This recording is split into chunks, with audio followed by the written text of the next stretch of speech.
May I ask you to sit, please?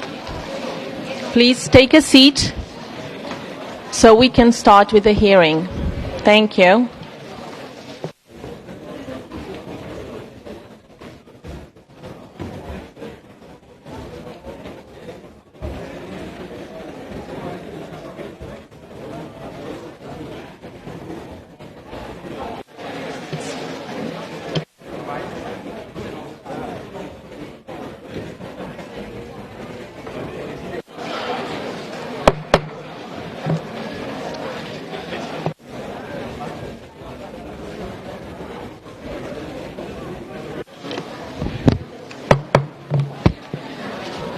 Dear colleagues, I would like to welcome Mr. Valdis Dombrovskis, the Executive Vice President and Commissioner-designate for an Economy that Works for People, to this joint hearing that I'm happy to co-chair with Ms. Doris Nikolsonova. I'm also very glad that the Budget Committee, which is associated to this hearing, is represented today. Before we start our hearing, let me recall that, in line with the guidelines for the approval of the Commission, which is in the 7th Annex to the Rules of Procedure, Parliament evaluates Commissioners designate on the basis of their general competence, European commitment, and personal independence. It also assesses the knowledge of their prospective portfolio and their communication skills. Let me also recall that before the hearing, the Executive Vice President and Commissioner-designate had replied in writing to a preparatory questionnaire. The written answers have been made available to members in all languages. Finally, please note that the Committee on Legal Affairs has raised no objection to the holding of the hearing.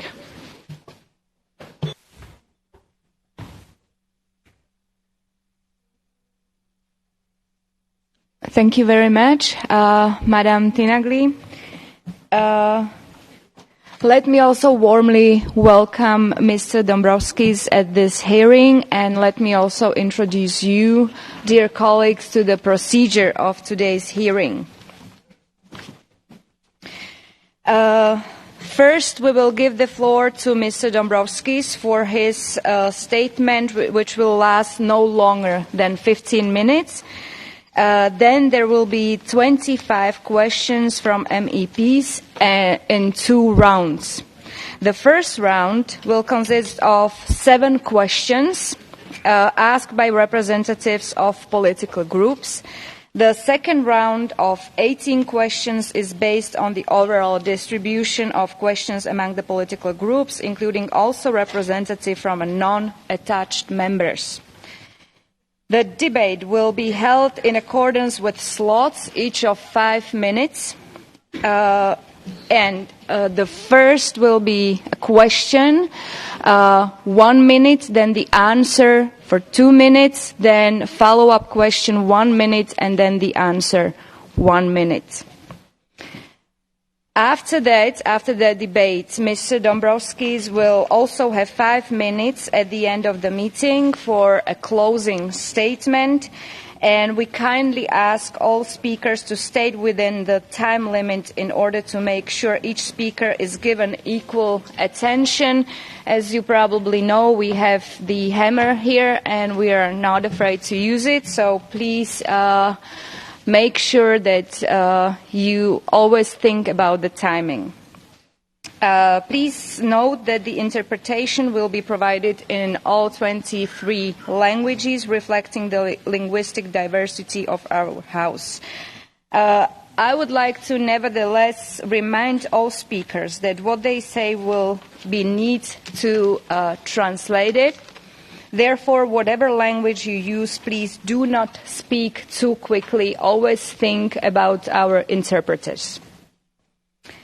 Finally, the debate will be streamed live on the Parliament's internet site, and it will also be possible to access a video recording of the hearing on the same site.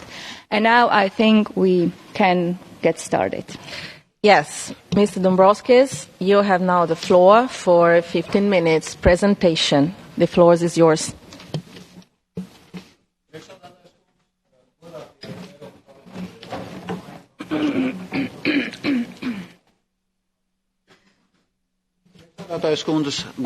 Honourable chairs, honourable members of the European Parliament, first of all, I would like to thank you for this opportunity to address you today and outline the activities to be carried out over the upcoming 5 years for the sake of economy and people of Europe.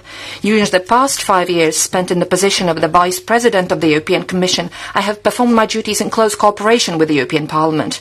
I have been elected to the European Parliament 3 times. And consequently, I consider the collaboration with the European Parliament a self-evident and integral part of my work. This year marks 15 years since Latvia joined the EU and 5 years since it became a part of the Eurozone. During my time as a Minister of Finance, I worked relentlessly towards the integration of Latvia into the EU. Meanwhile, my role as a Prime Minister, I headed the process of Latvia joining the Eurozone. The experience accumulated both in the government of Latvia and the European institutions has further strengthened my conviction that we can achieve so much more if we work together and not separately. I remain convinced that a strong and stable Europe is instrumental also for the development of the member states. Let me quote a great Latvian poet, Rainis, "The ones that change will persevere." We are headed towards major changes and into a digitalized and climate-neutral economy, meanwhile safeguarding the social market economy, a model so unique for Europe. I am ready to take up new duties in coordinating the work towards an economy that works for people. I will now continue in English. Looking at the world today, we can no longer assume that economic and social progress based on democratic values, international cooperation and more integrated markets will remain on a steady path. The world is turning more multipolar, more uncertain and confrontational. Trade tensions have escalated. This is already taking a toll on the global economy. In Europe, Brexit, especially a no-deal scenario, would inflict further damage. And we face broader challenges. Climate change is one. We have to step up our efforts to mitigate it, and we have to do it now. New technologies are changing the way we live and work. To compete on the global stage, Europe must be a leader in digitization and innovative technologies. Demographic changes in Europe, aging populations, mean we have to adapt our labour markets and social protection systems. All these developments will profoundly transform our economies and societies and require the right policy response. This is not business as usual. Europe's prosperity and our social market economy model are at stake. We need to manage this transition so that the European economy works for all people. We have to think of economic, social and sustainable as one. If I am confirmed, this will be the basis of my work for the next 5 years. Now let me address those points in more detail. First, I aim to strengthen Europe's economic sovereignty at this time of increasing global uncertainty. Then I will work to make sure that our economic and industrial policies support the green and digital transformations. Our social policies must accompany these transformations so that we build a more inclusive society. Honourable members, the EU economy is a powerful force in the world. The single market is our biggest asset. It accounts for over 500 million consumers, 22 million businesses, and a GDP of over 15 trillion euros. The euro is a successful international currency, the second most used for payments and global reserves, only behind the US dollar.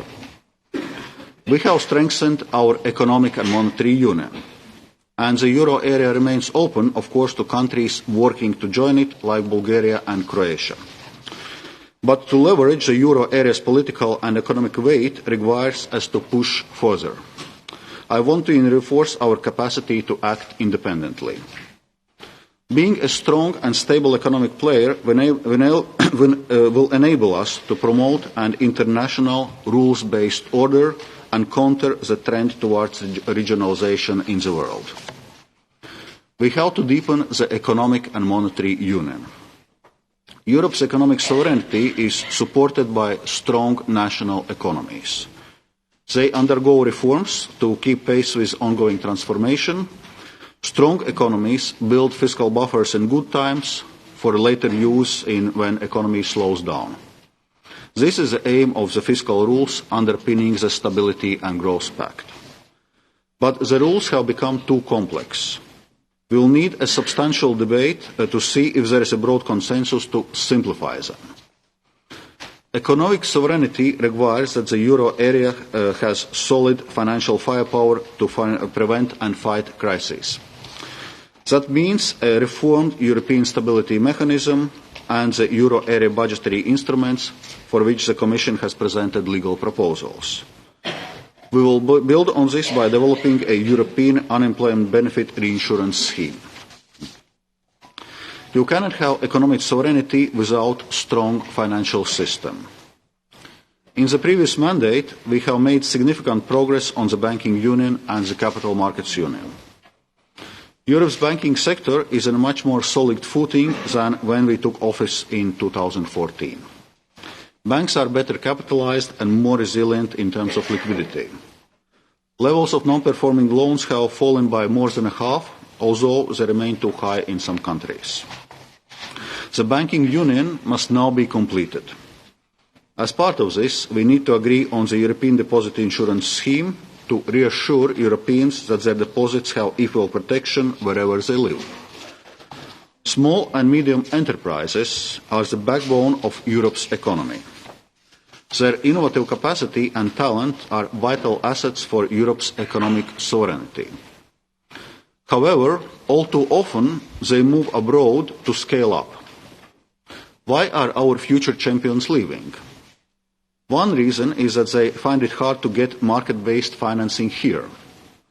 This is one important reason why we need the Capital Markets Union. The new Commission will propose a new fund to help SMEs to go public.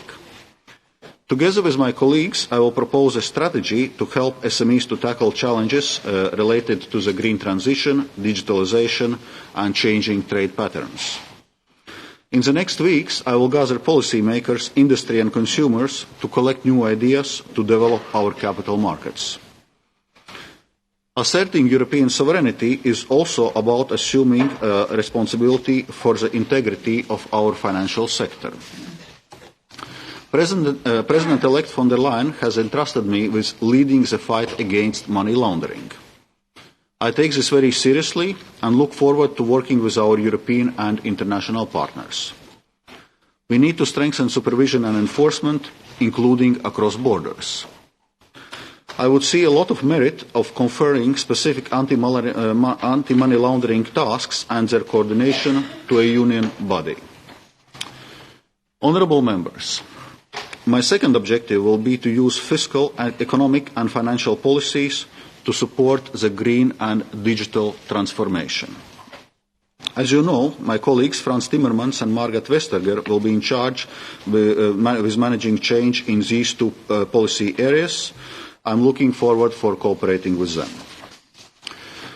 To finance the transition to the climate-neutral economy, Europe needs massive investments, trillions of euros over the next decades.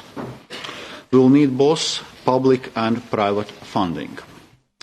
To stimulate private investment, we should create regulatory incentives and use the possibilities for the EU budget to leverage much more still. On the regulatory side, I take pride that the European Union was the first region to enact hard law on sustainable finance. We must now agree on the unified EU classification system or taxonomy to define what is sustainable. And we need to develop standards for green bonds and eco-labels. In parallel, we need to build on the investment plan for Europe. Together with my colleagues, I will draw up a Sustainable Europe investment plan to unlock €1 trillion of sustainable investment over the next decade. I will work with the European Investment Bank to transform it into our climate bank. By 2025, we want to see half of its total financing dedicated to climate. Honourable members, Europe has been a global industrial leader for many decades. To maintain that lead, we need to preserve Europe's strong productivity and competitiveness, given the many challenges ahead. This is why I will work with my colleagues to develop a long-term strategy to ensure that Europe remains a top industrial power. Trade policy has an important role to play. It can help to promote our broader objectives in terms of economy, technology, green transition, sustainability, or labour rights.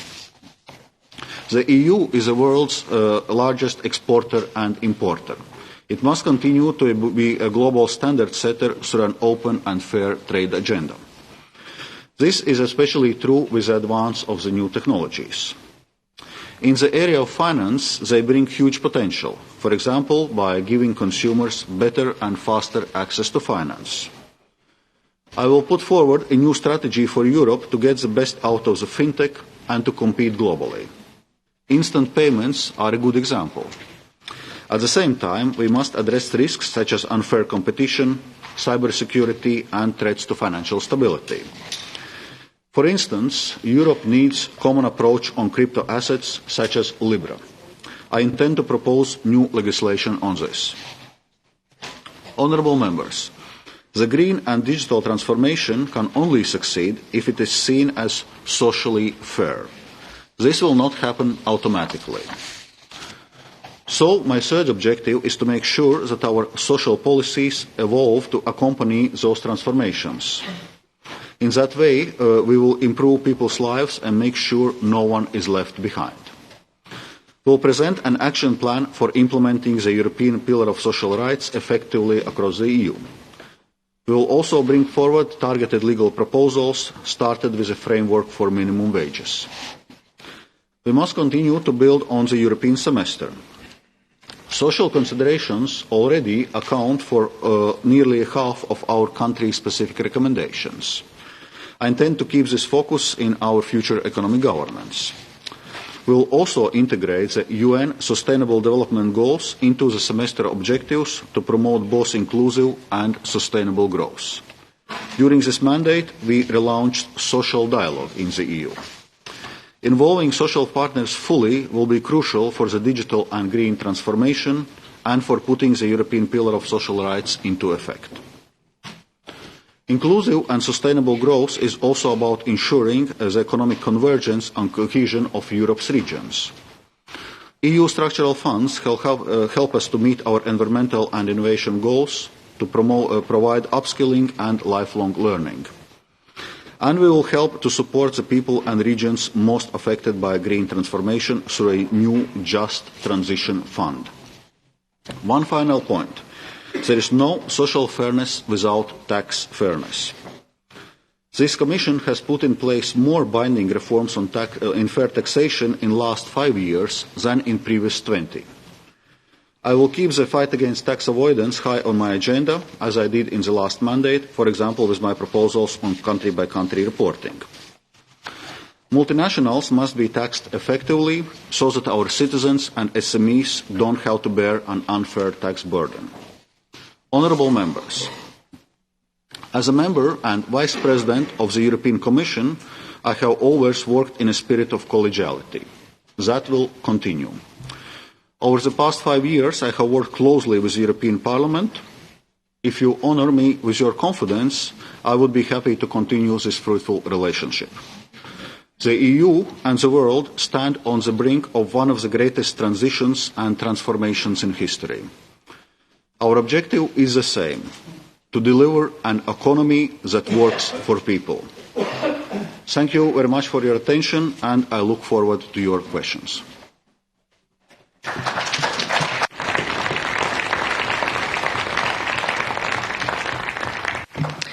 Many thanks, Mr. Dombrovskis. Now, let's open the first round of questions by representatives of the 7 political groups. Mr. Karas, EPP, please. Madam Chair, dear Vice President Dombrovskis, thank you very much for your clear introductory remarks. For stability, jobs, growth, competitiveness and investment, it is crucial to continue implementing global standards but at the same time to take account of European specificities and differences in scope, and to strengthen the proportionality principle. How will you approach this necessity in general and in particular with regard to the Basel III package? Also, how will you ensure more investment protection within the EU after the termination of investment treaties between member states due to the ECHMIA judgment of the European Court of Justice? Would you support with legislative proposals the creation of a neutral platform and dispute settlement mechanism that is not under the decision-making authority of an individual member state?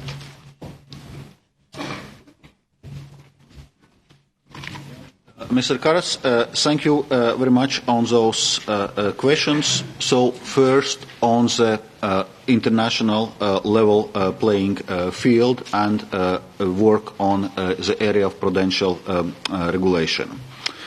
First of all, indeed, what we learned from the global financial and economical crisis that finance is global and therefore also the financial regulation requires coordinated international response. And this was part of the work in the context of Basel Committee. EU has been implementing the reforms by Basel Committee which had been put forward so far, and as we see today, banks are better capitalized and with better liquidity and less leverage, and we remain committed for multilateralism and international regulatory cooperation. So, and this is in this spirit which we approach this issue, so that all major jurisdictions implement all key elements of the Basel Agreement. As Basel Committee said, implementation of completion of the Basel should not lead to significant overall increase in capital requirements. In particular, output floor will be phased in until 2027, and we intend to make full use of this. And we currently already requested impact studies by European supervisory authorities, and we will request additional analysis specifically on output floor. And the next step will be a throughout public consultation.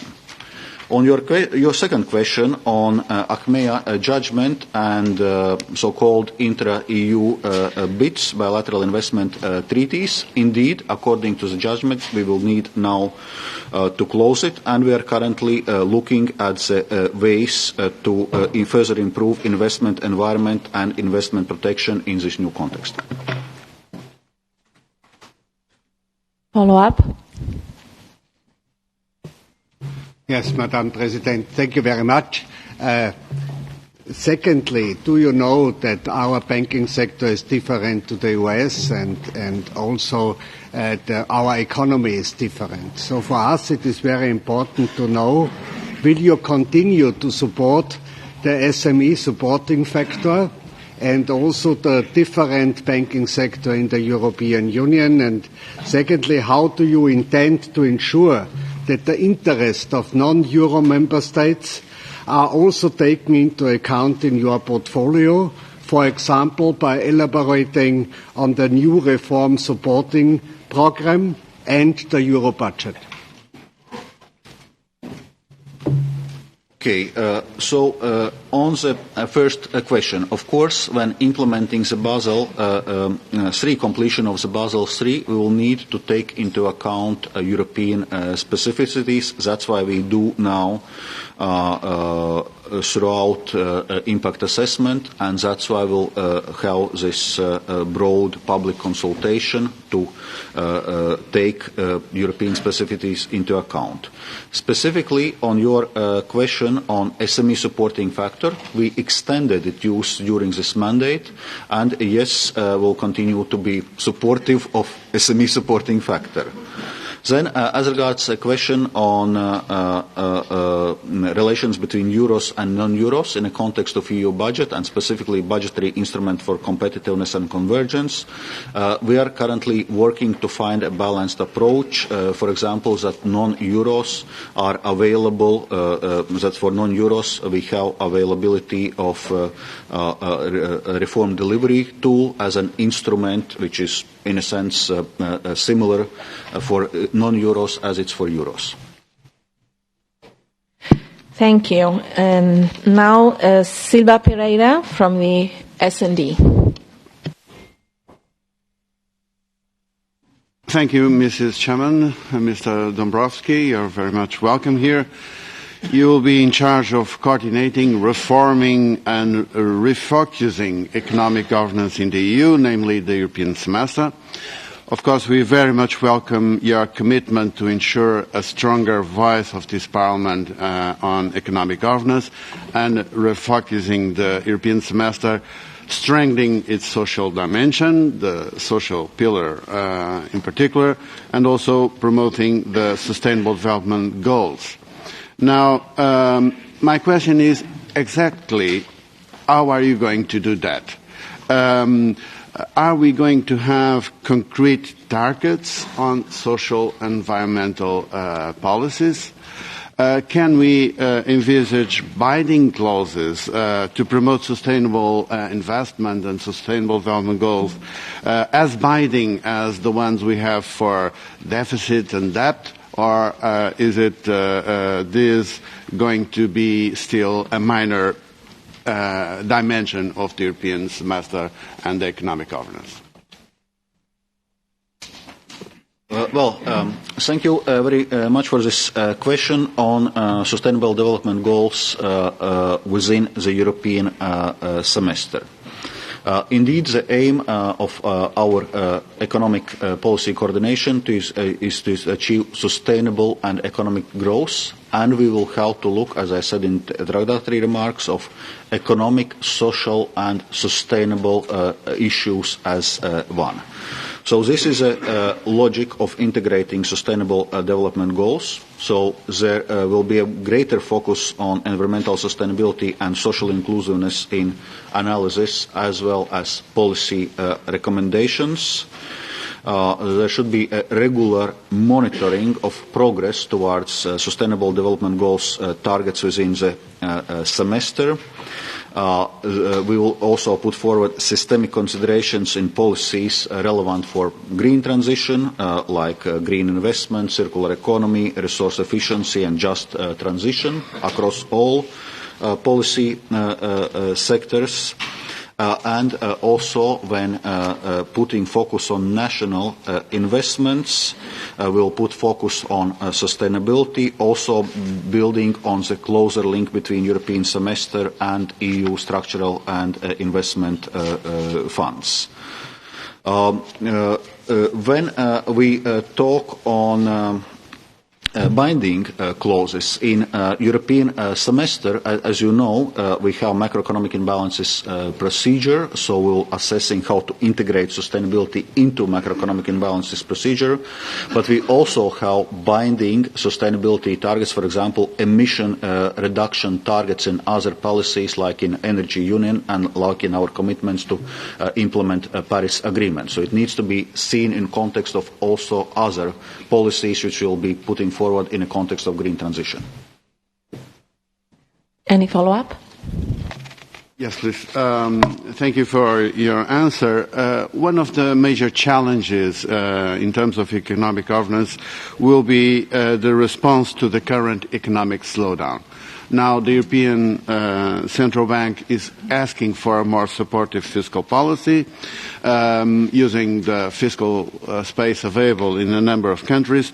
My question is, do you agree with Mr. Draghi and Madame Lagarde about the need of a more supportive fiscal policy?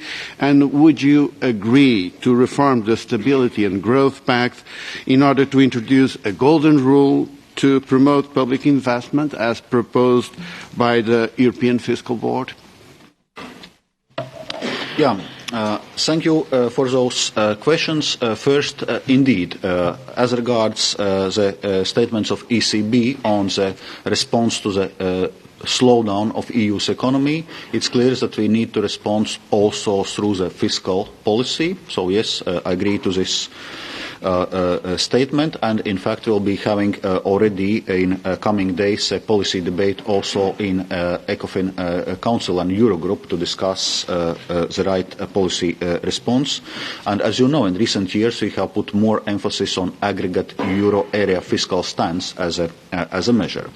In this context on EU fiscal rules, indeed we can take the work of European Fiscal Board on expenditure benchmark with a debt anchor and, as I put it, limited debt rule, limited golden rule as a basis for our considerations. Of course, it would be important to build a broad consensus so that we agree on the way how we adjust and simplify our fiscal rules.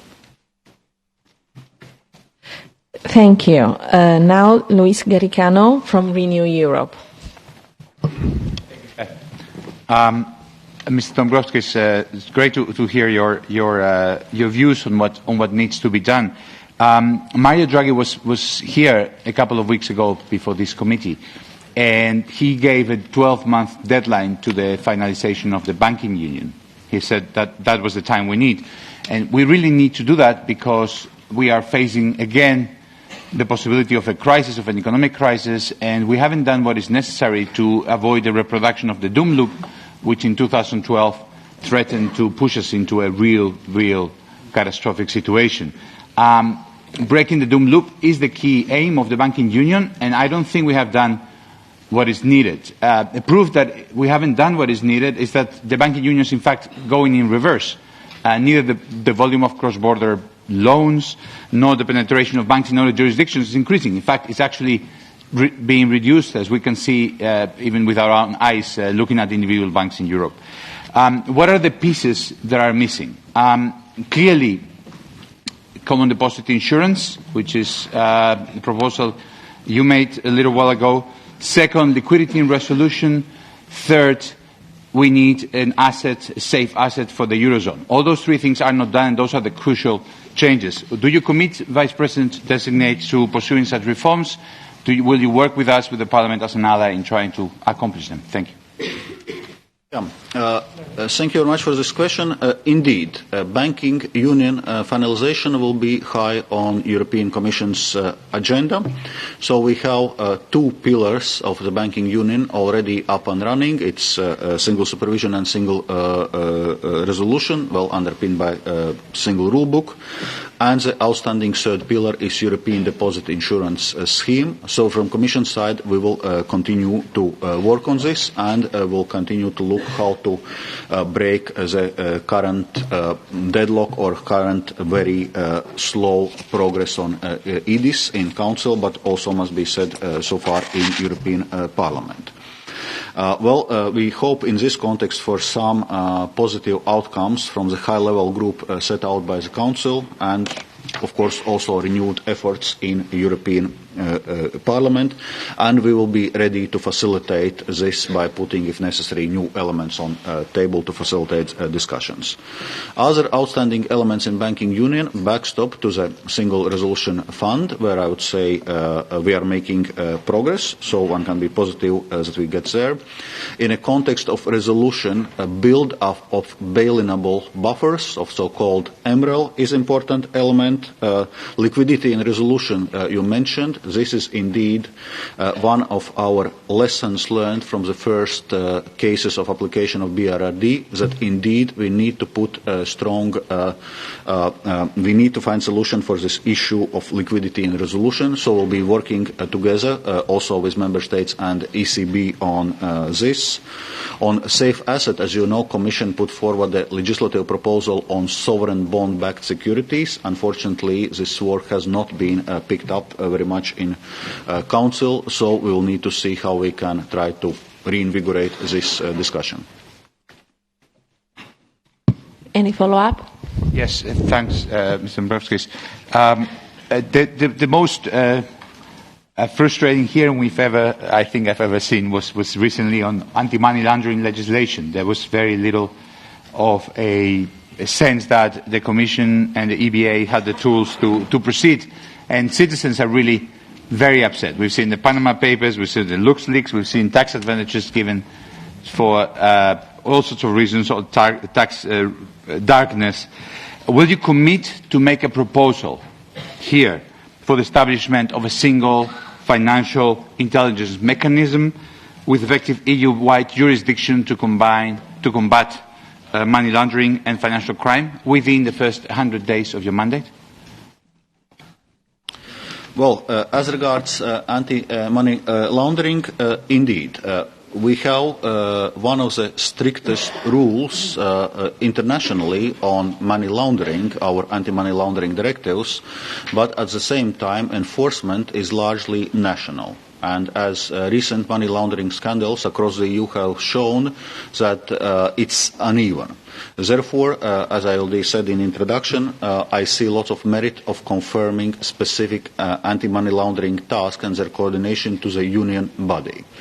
So which is a specific body we can discuss? For example, in context of review of European supervisory authorities, we put additional competences, additional powers to the European Banking Authority, even though it must be said that their refusal to act on the largest money laundering scandal in Europe, which was Danske Bank case, was disappointing. So clearly we need to see also how we improve the governance of this. But in any case, I see merit of transferring certain competences to the union level body. Thank you. And now Bas Eickhout from the Greens. Thank you very much. And thank you, Mr. Dombrovskis, for being here. Ursula von der Leyen, she has promised a new strategy for green financing, and you have stated in your written answers, as also in your introductory statement, that it's your objective to ensure that finance supports the transition towards a sustainable economy. You have also stated that we should strengthen the foundations of green finance by exploring ways to improve corporate disclosure on sustainability, sustainable research and ratings. The EU has made a good start, but we need to be more ambitious to really shift the trillions of investments towards climate-neutral economy that this new Commission wants to see in this next decade. So we're going to test a bit on more concrete proposals on sustainable finance. First of all, do you commit to harmonise the sustainability disclosure obligations of banks, insurance companies, asset managers, pension funds and other financial actors to ensure that we have comparable quantitative and qualitative information on their exposure to ESG risks? Do you commit to put forward in the next year a proposal updating the non-financial reporting directive to also require companies to provide detailed information on their sustainability performance? Will you apply the sustainable finance framework to all financial actors and products in order to avoid unfair disadvantages for financial products marketed as sustainable? And last one, do you commit to adopt also in the next year an additional legislative proposal building on the forthcoming taxonomy, providing a full classification framework covering the entire spectrum of economic activities according to their degree of sustainability? Thank you very much for concrete answers on these concrete questions. Very much indeed, very detailed questions, but one thing is clear, that we will continue to be ambitious in the area of sustainable finance, and we see it as a part, as a regulatory arm of our green transition. So first I will come with taxonomy, because, well, we are now entering trialogues on taxonomy and hope the conclusion of this hopefully still this year. And taxonomy will provide as a basis for many other actions, including rolling out green bond standards, eco-labels, many other elements. And taxonomy, as already outlined, we are currently having a framework for governance framework for taxonomy, so we will be expanding taxonomy also in other areas. We start with climate mitigation and adaptation, but as you know, there are in total 6 policy areas across which we will continue to expand taxonomy. So this will be work in progress, and indeed it will be covering much broader spectrum. Then on corporate reporting, we will soon publish a fitness check on corporate reporting, including a review of non-financial reporting directive. And indeed, we intend to expand the scope of the directive to other financial institutions and also streamline the disclosures by financial institutions. Of course, we will need to respect the proportionality principle, but this is something what we intend to do. And also we work now on measures which are targeting both sustainable and mainstream financial actors and figures, so we can have a new look also on ESG risks in duties of asset managers and institutional investors on disclosure, and work in many other areas. So in any case, we will continue this work, we'll be ambitious, and we'll be engaging closely with European Parliament. You have 30 seconds for a follow-up. Thank you very much. Then when you were talking about the EU Green Bond Standard, are you planning to make them binding and transparent and to ensure project disclosure wherever possible? That is an important one, that it's going to be binding and not voluntary. And secondly, you're also talking about the EIB becoming the climate bank. Can you be more concrete on what you propose? For example, we are discussing now the energy lending policies. Will you allow the EIB, at least will you fight for that EIB is not going to subsidize any fossil projects, because otherwise what's the meaning of calling the EIB a climate bank?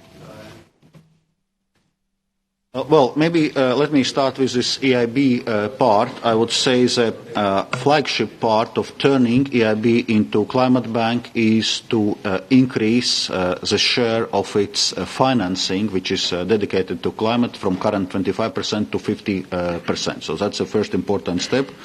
And phasing out financing of fossil energy is part of this strategy. Then on green bond standard, well, as you know, we have asked our technical expert group to provide recommendations on EU green bond standard, and technical expert group published its report in June, recommending creating the EU green bond standard, which should be available to any type of listed and unlisted European and international issuer. We will be supportive of this work and bring it forward under the next Commission. Regarding transparency, issuers would have to provide details of all the proposed use of proceeds and of issuers' green bond strategy and processes. Thank you. And now Guido Reil from the Employment Committee, ID Group. Sehr geehrter Herr Dombrovskis, Sie träumen... Commissioner Designate, you talk about taking $1 trillion. We never really know where that's going to come from, but I think it must be coming from the taxpayer. That's going to cause upheaval and displacement in the rest of the economy, because you cannot create jobs with subsidies. I come from the Ruhr area in Germany, the Ruhrgebiet, and that was coal and steel. There is no more coal. And steel is declining, and though billions of subsidies have been pumped in there by the EU, it has not turned things around. And if you believe in climate change, you're not going to solve that problem for the world, because the EU only produces 10% of the world's CO2. And there is Africa, there is China, there's the Amazon basin, and that's where the CO2 is coming from. How can you guarantee that people, working men and women, will not be sacrificed on the altar of climate change and sent Greta? So on fight against climate change. Well, first of all, climate change is a reality, and Europe must be stepping up its efforts to deal with this, because the cost of non-action is going to be even more expensive. But of course, we have to take seriously the social concerns when discussing this green transition, and this is exactly what the Commission is intending to do. And that's why I outlined also one of the proposals of the new Commission of creating of a just transition fund to accompany this transition to the climate neutral economy and to support regions and people mostly affected by this green transition. So clearly we need to have this social component there. But whether what effect green transition would bring on European economy, it actually can at the end of the day be a positive effect. There are estimates that in case of to compare our potential climate action to the non-action scenario, EU's GDP would be around 1% larger when we implement climate action, and employment would be some 0.5% larger. So in a sense, as I said, non-action is going to be more expensive than action. Then on European Sustainable Investment Plan, there we intend to mobilize both public and private finance. We intend to build on the approach of the Invest EU program, using EU budget to leverage substantially larger amounts of private investment. And we intend to work on sustainable finance action plan, which we just discussed, as a regulatory arm of this transition. Thank you. Any follow-up? Ja, vielen Dank für die Antwort. Thank you for the answers. What do you think about e-mobility and the transition? Because the motor car is the backbone of European industry. Italy, France, Germany is much the same. There is an Essen University report, Essen Duisburg, which says that 240,000 jobs are going to be on the line. All the big suppliers have been Continental 20,000. The big suppliers are saying that they're going to have to lay off. And it seems to me that we know that batteries are going to be essential for future fleets of cars. And we don't know where the raw materials in them are going to come from. Of e-mobility. Well, e-mobility is going to be a part of response. So how this work is organized at EU level, that they are binding emission reduction targets for cars and trucks, but there is no obligation that those emission reduction targets have to be met only by e-mobility. There are other ways. One can work on improvement of efficiency of internal combustion engines. One can look at hydrogen strategy, just to mention a few examples. But in any case, this work on reduction of emissions is ongoing, and I think it's also, at the end of the day, it's going to be good for European economy. If we'll be using less of imported fossil energy in cars, I think it's, at the end of the day, is going to be beneficial for European economy. And still, also those electric cars or hydrogen cars or more energy efficient, fuel efficient cars will need to be produced also in Europe. Thank you. Now, Robert Zili from the ECR. Thank you, President. Vispirms, Dombrovskis. Mr. Dombrovskis, I would like to welcome you and acknowledge your nomination for this high post. I'm really glad that the representative from Latvia, I'm sure, will get this job.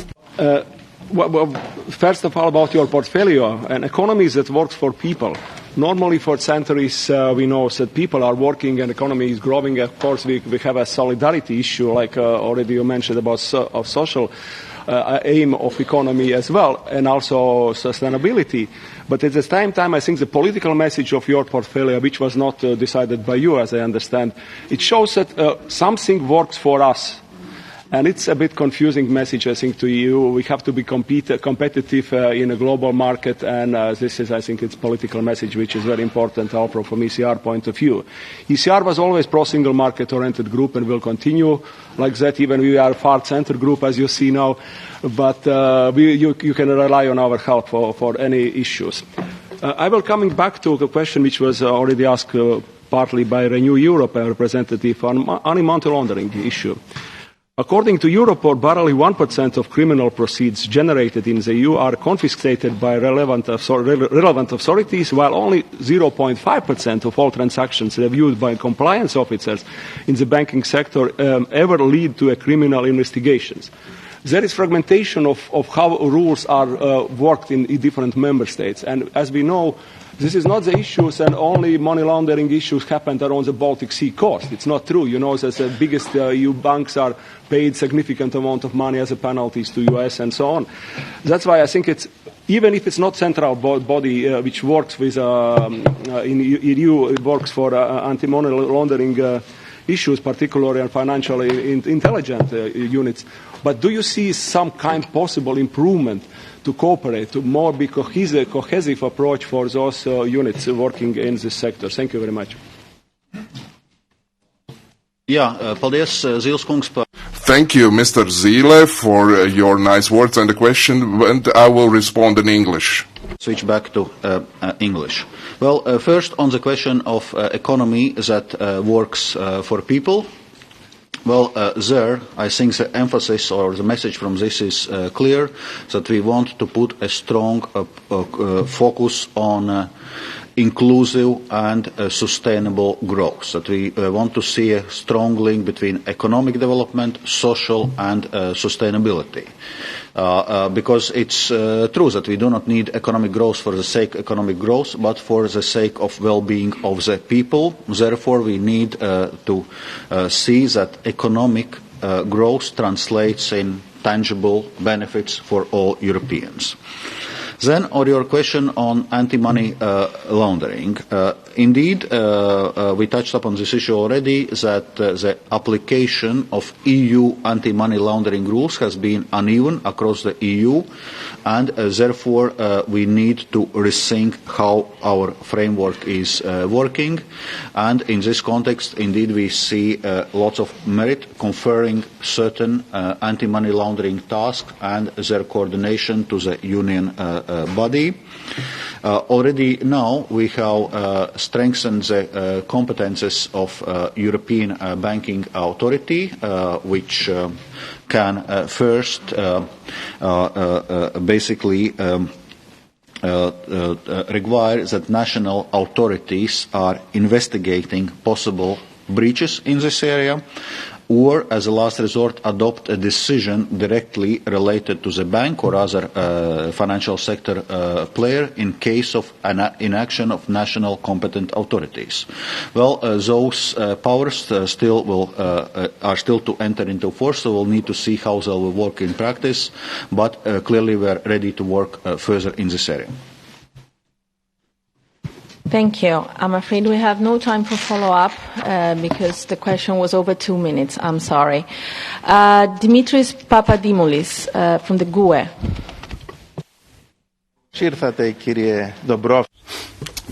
Commissioner-designate Dombrovskis.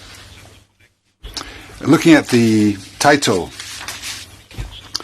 of your portfolio, it's an economy that works for people, but in your first 15 minutes, you didn't talk about the social injustice around the European Union. The gap between rich and poor has not narrowed, it's widened, and it's widened dramatically. If this is to be an economy that works for people, how exactly do you intend to get there? What instruments, what budgets are going to be used to stop this growing injustice in society? And secondly, if you agree that we need to see a change in our policies in order to allay the fears of recession and a downturn in the economy, can I ask, how are you going to, what money are you going to put into that? at a time when any proposal which comes from the Commission tends to end up being cut by the Council? Thank you.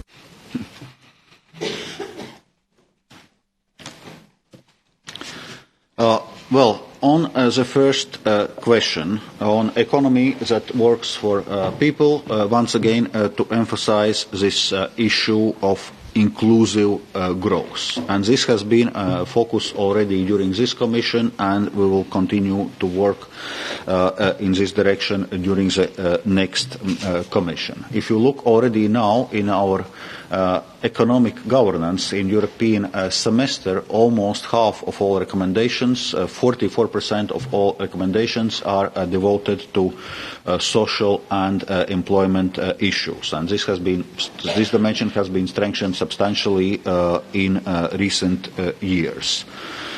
If you look at our proposal for the next multi-annual financial framework, we also propose strengthened European Social Fund Plus with 100 billion euros financing to help address social issues.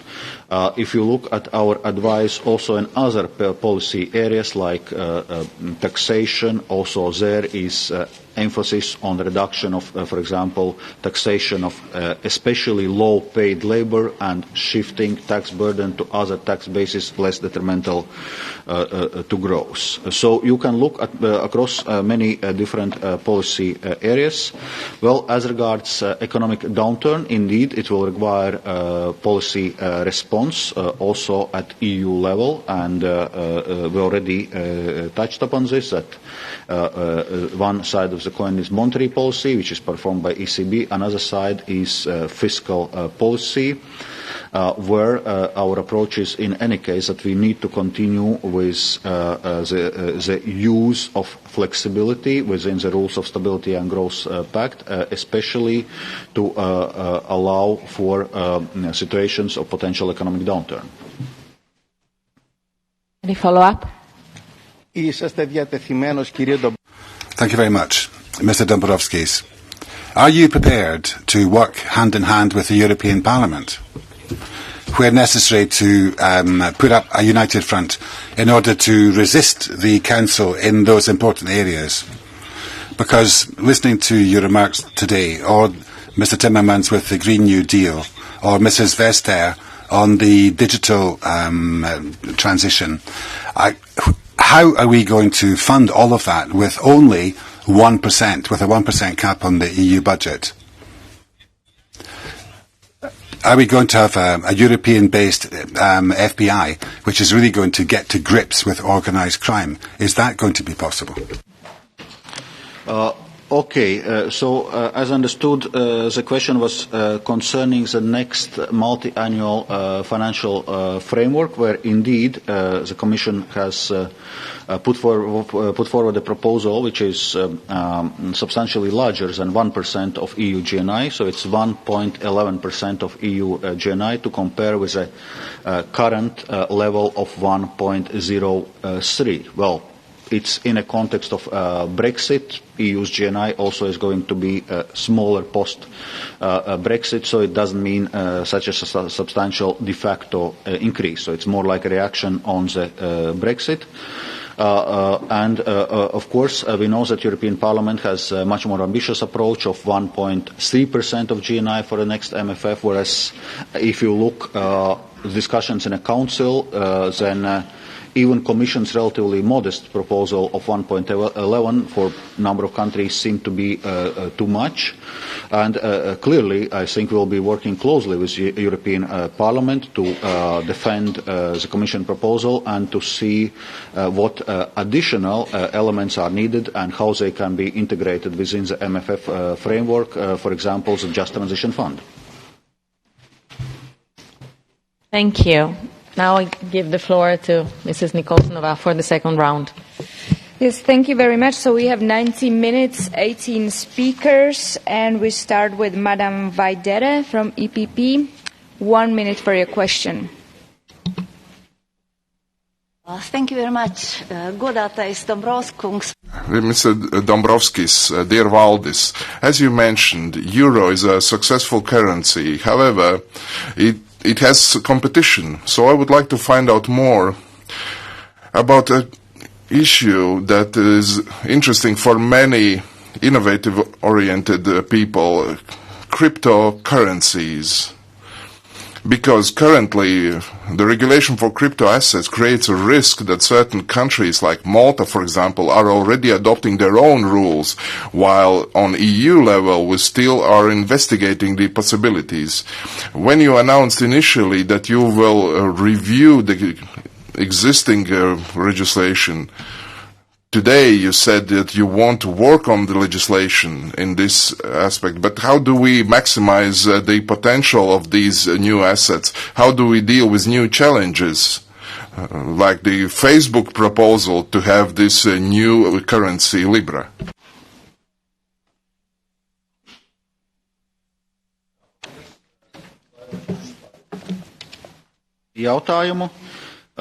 Thank you for your question.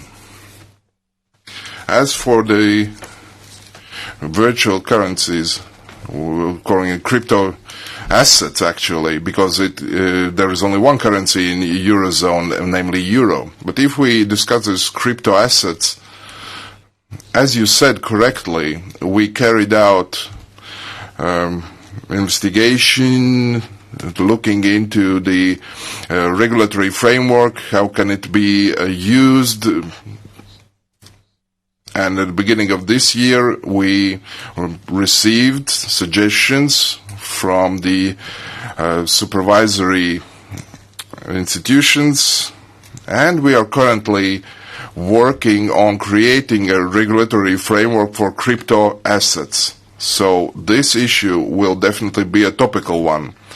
Maybe last year, this research was more related to Bitcoin and fluctuations in its value in order to protect investors from the risks. But currently, we are really looking seriously into this Libra project, considering how important and significant companies are behind this. Of course, it could have a systemic effect, financial stability, monetary stability, data protection, AML. These are just a few aspects that need to be considered. So, the European Commission has currently requested the Libra Association to provide accurate information, more detailed information about their plans. And we are still expecting to hear from them. Yes, we will need to regulate Libra, to supervise it on EU level, both from the point of financial stability and the protection of investors as well. Thank you.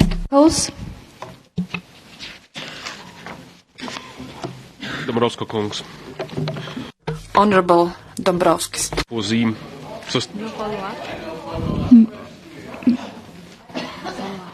Oh, I'm very sorry.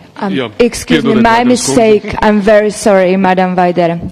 Yes, follow-up question, 1 minute, sorry.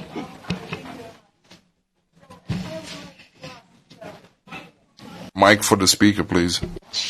And I would like to ask more generally in relation to Fintech development. And so how to strike the right balance between encouraging innovation and preserving financial stability? And how will the new Fintech strategy support digital technologies in our financial system?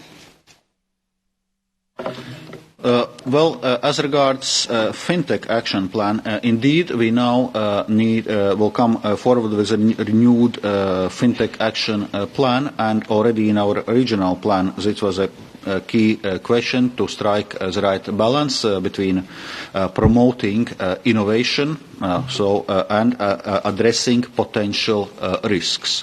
So one approach which we are using is technology neutrality. In a sense, we look at the nature of the product and potential risks it creates, irregardless which is a specific technology, how this is provided. So this is one area of work.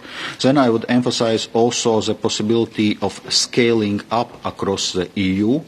And to give example, we need to complete our work on crowdfunding platforms where we want them to work across the EU based on a single authorization. Now, Mr. Usakos, my apologies again. 1 minute for your question. Dombrovskis kungs, vēlreiz labrīt. Good morning again. Go back for the Sustainable Europe Investment Plan. You committed on different occasions, including also this morning address, that you plan to coordinate 1 trillion euros for this initiative, which is fantastic indeed. And question number 1 is, could you outline, please, how do you plan to finance this initiative? Question number 2 is, well, my assumption would be that we can't really hope that we are talking about 1 trillion of a fresh money. So it shall be probably a kind of a mixture of proportions between relabeling existing programs and looking for fresh financing. Could you provide a professional and fair forecast about these proportions between relabeling existing programs and trying to get new money? And number 3 is, how do you plan, which skills are you planning to use to deal with the governments, national governments, and member states that will be opposing the idea to spend more money on sustainability? Thank you. Okay, maybe I will start with the last question, because I hope that at the end of the day, governments will not be opposing this, because as we see now, governments are actually signing up to the ambition for Europe to move towards climate neutrality by 2050, and countries have already signed up to the Paris emission reduction targets. So, and if you sign up to those goals, obviously you need also to respond to the question of financing. So I hope that will be clear also in the Council. Then, as regards Sustainable Europe Investment Plan, first of all, there will be several work strands. So first, it's a financial work strand, so support from the EU budget and the EIB to attract investment, and also advisory support to create a pipeline of eligible projects, because we not only need to mobilize money, we also need good quality projects which actually enable the sustainable transition. So, as regards money, so the aim is to mobilize 1 trillion euros of sustainable investment by leveraging private money via InvestEU program, via EIB, where we, as you know, intend to move up this target for climate financing from 25% to 50%, and that's going to be fresh money, and through other contributions in EU budget. Of course, we would also need to mobilize member states, international financial institutions, national promotion banks, so we need to have holistic approach here. But so first is indeed to look at how we can further strengthen sustainability in our InvestEU proposal, how we can improve sustainability mainstreaming in MFF, how we step up EIB financing. Follow-up question, 1 minute. Thank you, but I will try again to make you provide some guess, if not forecast, obviously professional guess about the proportions. Would you be ready to tell your colleagues, former colleagues from the European Parliament, that it can be 10%, 20% of new money, and the rest is, we're talking about programs being relabeled. And if we know that you are ready to mention that at least some part of this money will be fresh, could you probably mention some of the new programs or new initiatives you would be ready to go further on within this Sustainable Europe Investment Plan? Okay, so probably I would not put a percentage right now, but when I mentioned EIB lending targets, it's fresh money to compare with current situation, and it's amounts in many tens of billions of euros. When we look, for example, at 30% climate target under Invest EU, we can look whether we can have it broader and more ambitious. And also within other windows of Invest EU program, like for skills, SMEs and innovations, we can use this money to help SMEs to manage climate transition, promote clean tech innovation, reskill our workforce for green transition, and will also encourage member states to allocate up to 5% of their funds under shared management for Invest EU program, which again will allow us to leverage substantial amounts of fresh money. So substantial part of this is going to be fresh money. Valdis? Madam Alieva Veli, your question, 1 minute. Thank you very much for giving me the floor. The construction sector is one of the main engines of the economy. It faces, however, a lot of challenges related to competitiveness, effectiveness and efficiency of resources, and the lack of people who are qualified. This sector cannot make good use of digitalization. I think digitalization could lead to increase of productivity and profitability. Hence my question, do you have a concrete plan, and what are the concrete measures to overcome the lack of people who would like to work in construction? Are there any earmarked investments in the different regions for training centers? Thank you.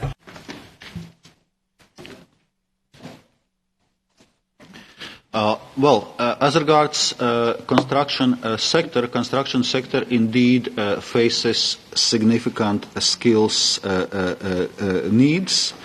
There is on one hand aging workforce which would need to be replaced. On the other hand, there are estimates that the employment will continue to grow in construction sector.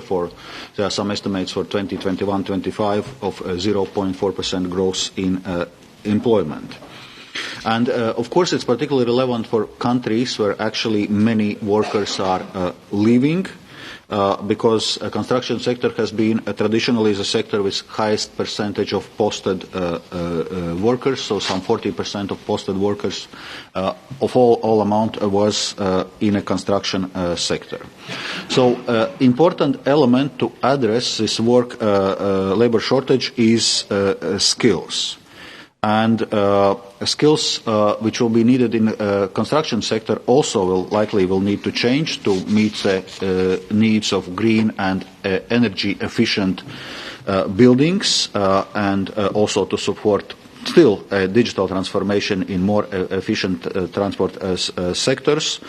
So in any case, member states can use the possibilities provided through an update EU skills agenda, and also can use the program, the support of the ESF Plus program.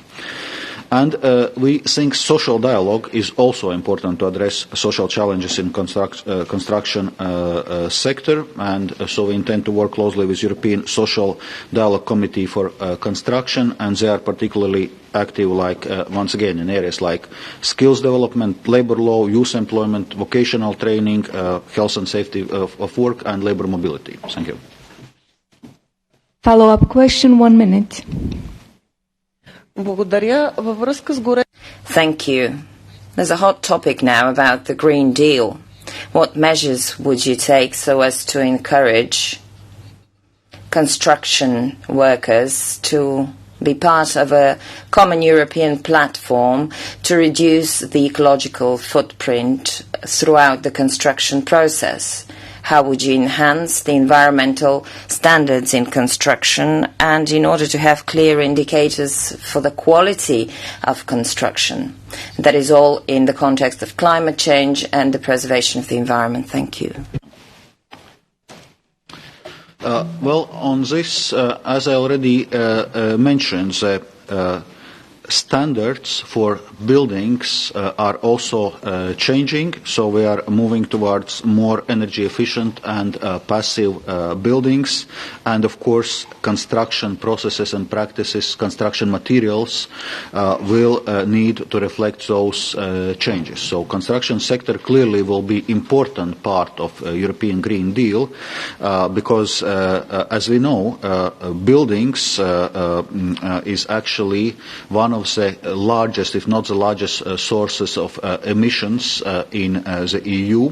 Therefore, you cannot have green transition if you do not have it in the buildings sector, and correspondingly you do not change the standards for new buildings, but also if you do not improve retroactively the energy efficiency of existing buildings.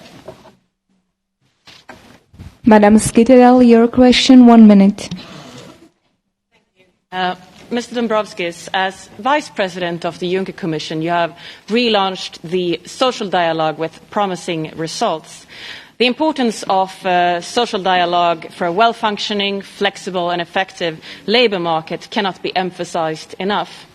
Therefore, it is crucial that the Commission, during the coming mandate, continues to enhance the work with social dialogue and involves the social partners when proposing legislative files. With this in mind, what concrete measures do you intend to take in order to continue to strengthen the social dialogue at the European level? And how will the Commission assure that the social partners are consulted and involved properly when proposing legislative initiatives in order not to undermine different labour market models within the EU?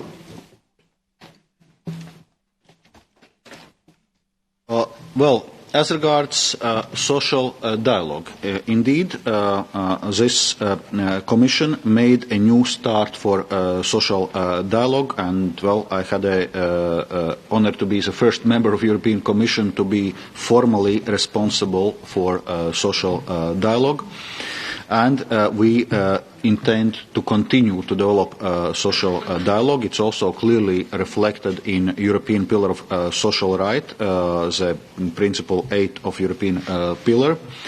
And we had made lots of progress during the last 5 years, involvement of social partners in European semester at European and national levels, consultations on key policy proposals, including on European Pillar of Social Rights itself, support for capacity building, and we will continue along those avenues.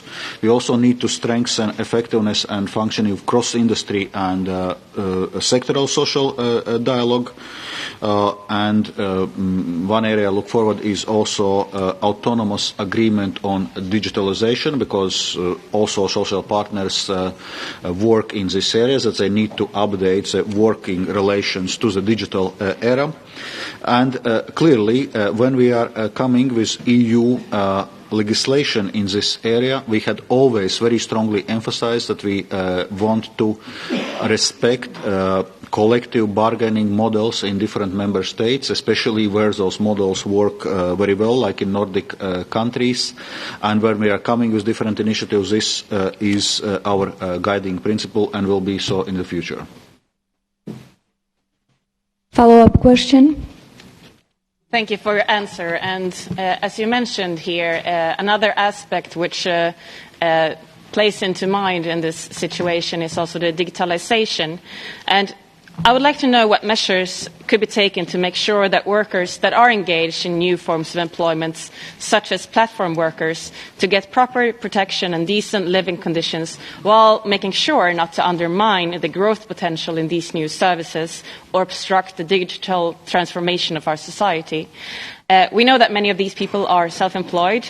Could we create some kind of mechanism, for example, through social dialogue, which would allow them to share their concerns with lawmakers in our modern society? Well, Indeed, digitalization is bringing new opportunities, but also new challenges, and working conditions is one. That's why when we will be preparing the action plan on implementation of European Pillar of Social Rights, one of the work directions is going to be exactly the improvement of conditions of platform workers. Already now we came forward with several proposals on amendments of the directive on fair and predictable working conditions and on Council recommendation on access to the social protection, because what we need to ensure is that regardless what new forms of work that people also in this digital economy and platforms, that they contribute to the social systems and they are covered by the social system. So that's a guiding principle in this work. Madam Dobrev, your question, 1 minute. Thank you very much. Mr. Dombrovskis, in your written answer, you quoted Ursula von der Leyen that it's high time to reconcile the social and the market in today's modern economy. And you wrote some plans, proposals, how to strengthen or refocus the European semester and how strengthen its social dimension. But let me ask you in concrete, will you bring forward a legislative proposal to include an annual assessment of social housing, income inequality, wage development and collective agreement coverage in the semester process? And will you also propose, and that would be actually the main goal, to align propose a legislation to align the social scoreboard with all 20 principles of the social pillar?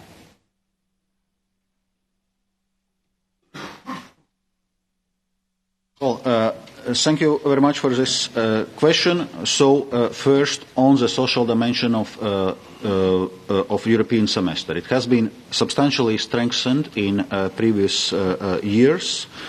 And during the last couple of years, we have used European semester also to improve the implementation of a European Pillar of Social Rights at a national level. And since 2018, the social scoreboard monitors member states' performance on key employment and social indicators related to pillar.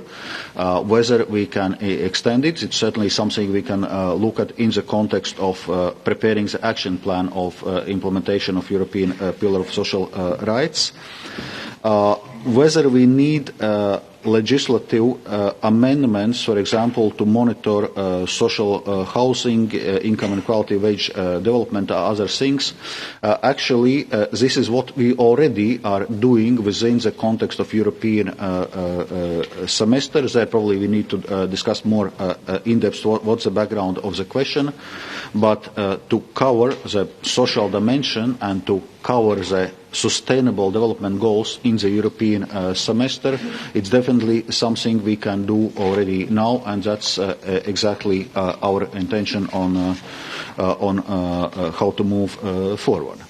Of course, another important element which we have strengthened during the last years is engagement with member states, engagement with social partners, engagement with other stakeholders, that it's important that we not only, address recommendations to the member states, but we discuss with them, we understand better the member states' context and needs, and that European semester becomes part of the national policy debate. Follow-up question, please. Yes, let me then focus on your last sentence about involving social partners in the semester process, which gives actually democratic legitimacy to the whole exercise. And you mentioned that you would like to ensure that member states also commit a quality and transparent social dialogue themselves.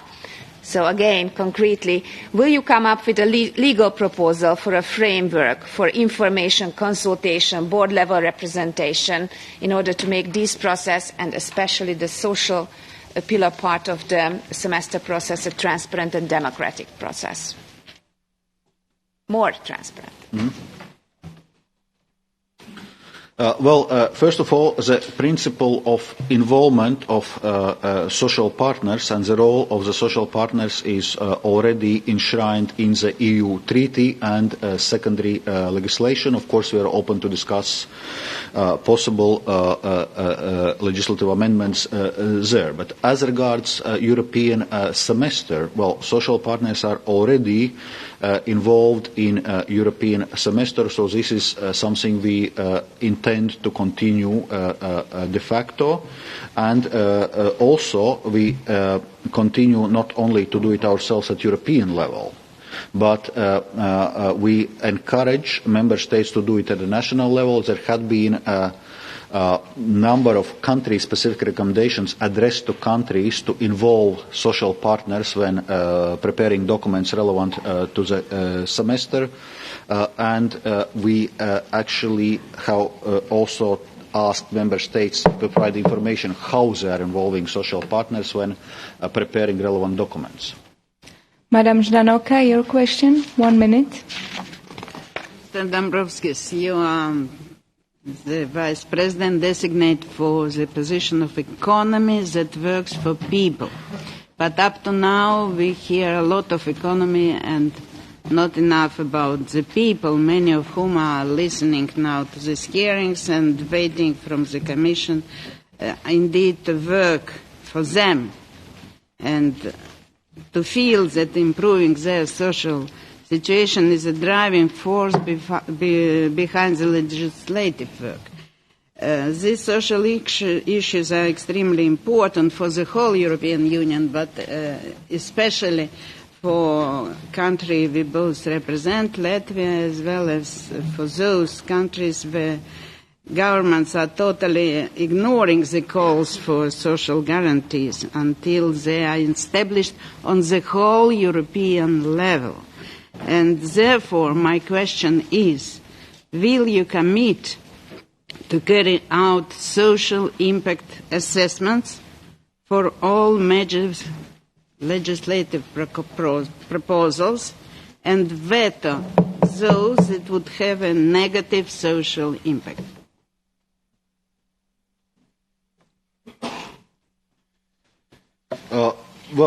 As regards our work on social area, as already outlined, actually we are going to be very ambitious in social area. So when preparing the action plan on implementation of European Pillar of Social Rights, we are going to come forward with a proposal, legislative proposal on European framework for minimum wages, on a new child guarantee, on strengthening youth guarantee, on improving the conditions of platform workers, on European unemployment reinsurance scheme, just to give you a number of examples.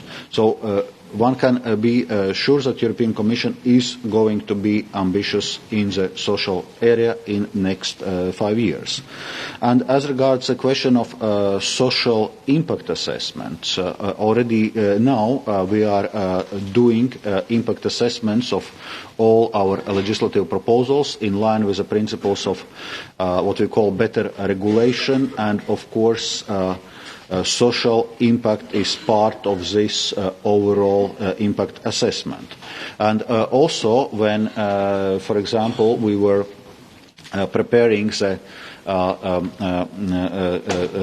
support program for Greece in 2015, one of the things which we carried out in the context of this preparation was social impact assessment of the program, and correspondingly we were strengthening the social dimension when engaging with the Greek authorities. So the answer is yes, social impact will certainly be part of our decision-making process.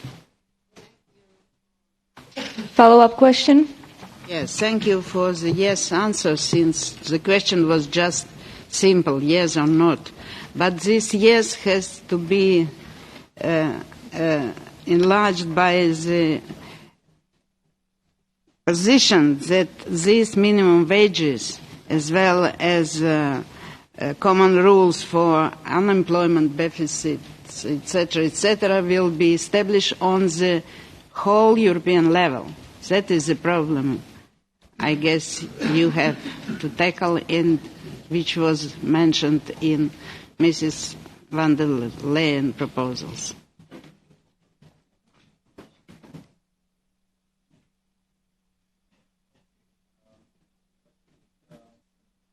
Let me come back on this. Of course, when we discuss the European framework for minimum wages, it's meant to be for the whole European Union. But let me come here with one nuance. When we discuss European unemployment reinsurance scheme, this is meant as euro area fiscal stabilization function. So it's part of this euro area discussions, because euro area countries and ERM2 countries do not have the room of maneuver, if you want, in monetary policy in terms of currency exchange rates. So we are working on this fiscal stabilization function within euro area to compensate for that. Yes. Mr. Beck, your question? Guten Tag, Herr Kommissar. Yes, good morning, Commissioner. For years now, the Financial Action Task Force has been warning, amongst others, but that NGOs are actually being exploited to launder money. Kenneth Wayne, the Maltese government's envoy to monitor the NGO sector, said that an extension of anti-money laundering legislation should cover NGOs. Because of political pressure, however, he had to resign. Last month, I asked officials in the Commission why NGOs are excluded from current EU legislation, and the answer was nothing less than scandalous. I can quote, "The Commission does not want NGOs to be seen as criminals." In other words, because NGOs normally are doing all sorts of aspects of EU policy work that the EU likes, they are not covered by the law. I wanted to cover this in the written selection of questions to you, but unfortunately the question I wanted to put was refused by the majoritarian view, and that's why I'm putting this question to you now. First of all, why do you believe is extreme political pressure being brought to bear to prevent NGOs being covered by anti-money laundering legislation extensions? I won't have a follow-up. Secondly, can you assure us that the recommendation of the international professional organisations and the European Court of Auditors? This is so unfair. It's more than 2 minutes. 2 minutes, 18 seconds. There will be no follow-up question. I used my hammer. I said you that. pretended that you didn't hear I it. quite accept No, there that. will be only an answer. No follow-up question. Good. Yeah, well... Please, Mr. Commissioner-designate. Yeah, so as regards the NGOs in the context of anti-money laundering. Indeed, NGOs are not formally obliged entities under anti-money laundering directive. And they are also not obliged entities under international standards of financial action task force. But it's worth noting, however, that you do not have to be obliged entity to be subject of AML framework. NGOs are clients of other entities if they carry out transactions in banks, if they employ services of lawyers and accountants, and they are then banks and lawyers and accountants are obliged entities themselves. Therefore, in any case, activities of NGOs will be monitored by obliged entities and be subject to the consumer due diligence. It's actually the same approach also for other legal entities, foundations, other legal arrangements. It's not unique for NGOs. We have assessed the risk of NGOs under our supranational risk assessment, which we issued in July 2019, and indeed there are certain risks in some categories of NGOs, but neither our analysis nor also the analysis of Financial Action Task Force shows that NGOs should be obliged entities. Thank you. Madam Rafalska, your question, 1 minute.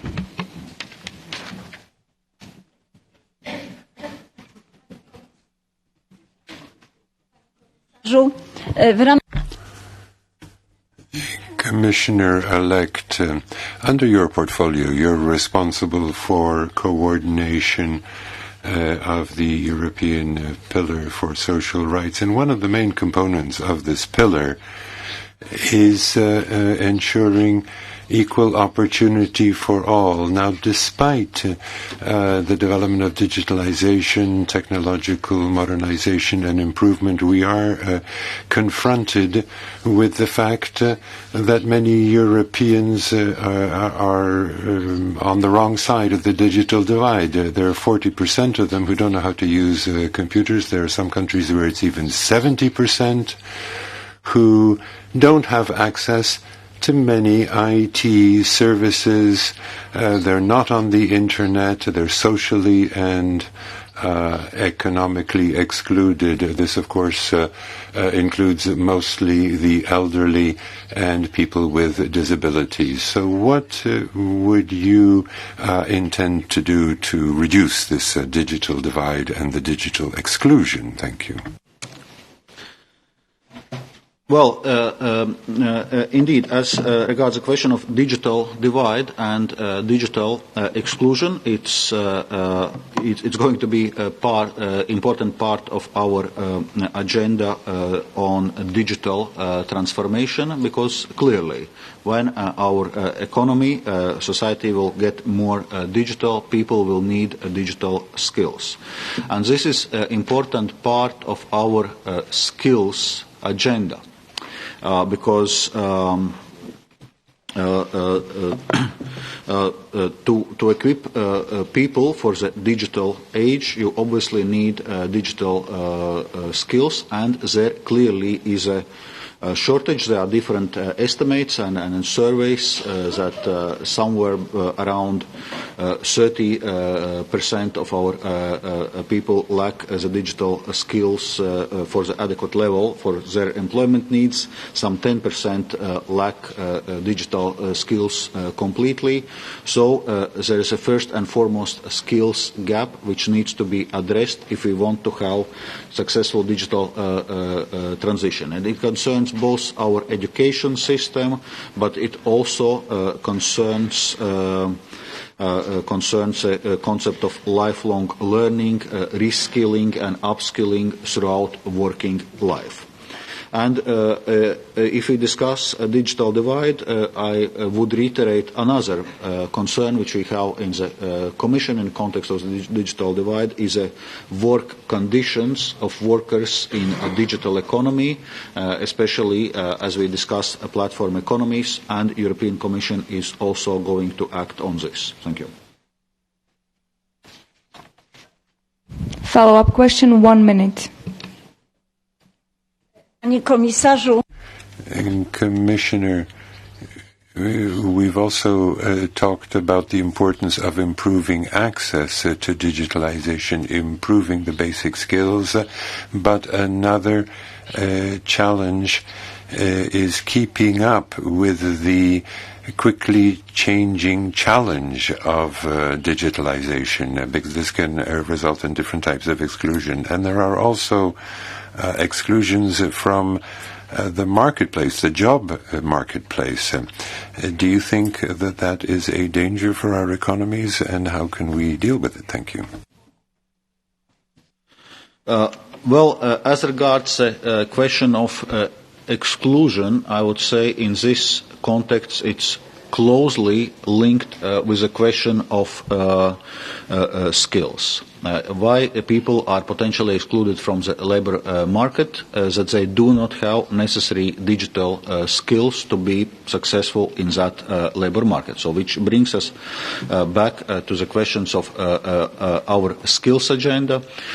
In a context, it also brings us back to our youth guarantee, where also one of the avenues is exactly that if young people are neither in employment, education and training, that the state needs to provide within 4 months' time one of those three avenues, so that people are not excluded from labor market, because if it's in a case of young people, actually the effects are even more detrimental for the rest of the working life. Thank you.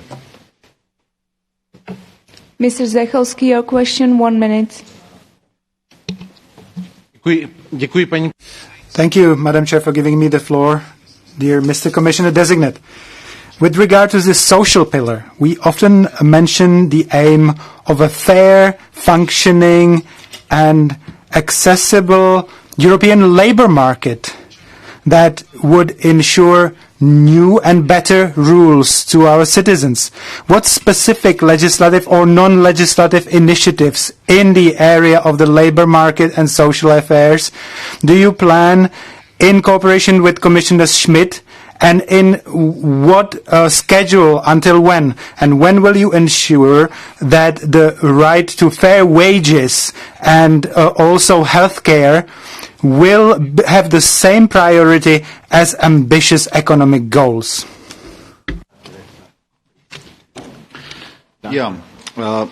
Thank you very much for this question. First, let me remind that I was also responsible for a preparatory work of European Pillar of Social Rights, which we proclaimed in 2017. And currently we are working on action plan of the implementation of the pillar, because if we look at the practical implementation now on ground, it has been quite uneven across member states and across policy areas. So if confirmed, I will be also coordinating preparation of action plan for social pillar. So let me mention some concrete proposals which are in a pipeline. Some of them already mentioned, like legal initiative on fair minimum wages, and that within first 100 days of the mandate. European child guarantee, strengthened youth guarantee, European unemployment benefit reinsurance scheme. That should be in a context of next multi-annual financial framework, updated skills agenda, improved labour conditions for platform workers. We already discussed it recently, and also new European gender strategy, including measures on binding pay transparency.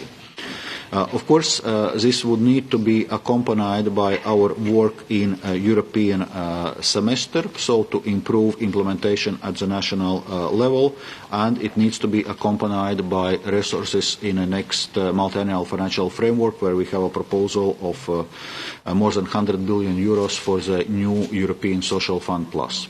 Thank you. Follow-up question? Thank you for the answer. My second question regards the most vulnerable section of the population, pensioners, people in pensionable age. A number of people on the single market works in other member states. than their own. And I hear about a lot of cases where the exchange between these states and their institutions is on such a low level that a lot of the pensioners end up in a debt trap, because they only get their pension assigned 2 years after they asked for it, or more. So how do you want to deal with this particular problem? Do you plan to speed up the flow of information between member states, for example, an electronic system of information on social security? And what is the current state of preparations of such legislation? Thank you.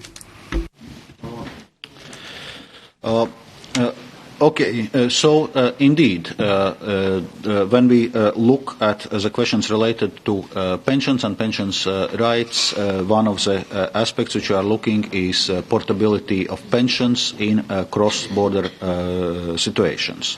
And as a principle, this is a right which should be available to mobile workers. So we are ready to work to improve practical situation in ground. We can look whether there is a scope for European Labour Authority to do something on this, because it concerns first mobile workers before they become pensioners and while they accrue their pensions rights, and as you already said, exchange of information on social security among member states, but also, for example, we were discussing during this mandate European Social Security Number initiative, which would also help to and facilitate this exchange of information. Mr. Kovarik, your question? Thank you, Madam Chair, Vice President designated. I would like to raise or come back to an issue of small and medium-sized enterprises you mentioned in your introductory speech. As you rightly pointed out, the SMEs are a critical part of the European economy. There are over 20 million of them, employing some 2/3 of European workforce. So to a certain extent, the economy that works for SMEs works also for the people. And I think for that sense, you're perfectly placed. You should be in charge, based on your mission letter, of elaborating an SME strategy. You already mentioned that one of the points of the strategy should be the new fund. I would like to ask you if you can give us some other concrete elements, let's say some 3 measures that you would like to base your SME strategies on, mainly with regards to access to finance for the SMEs on a cross-border level, but also on EU-wide level. Thank you. Mm-hmm.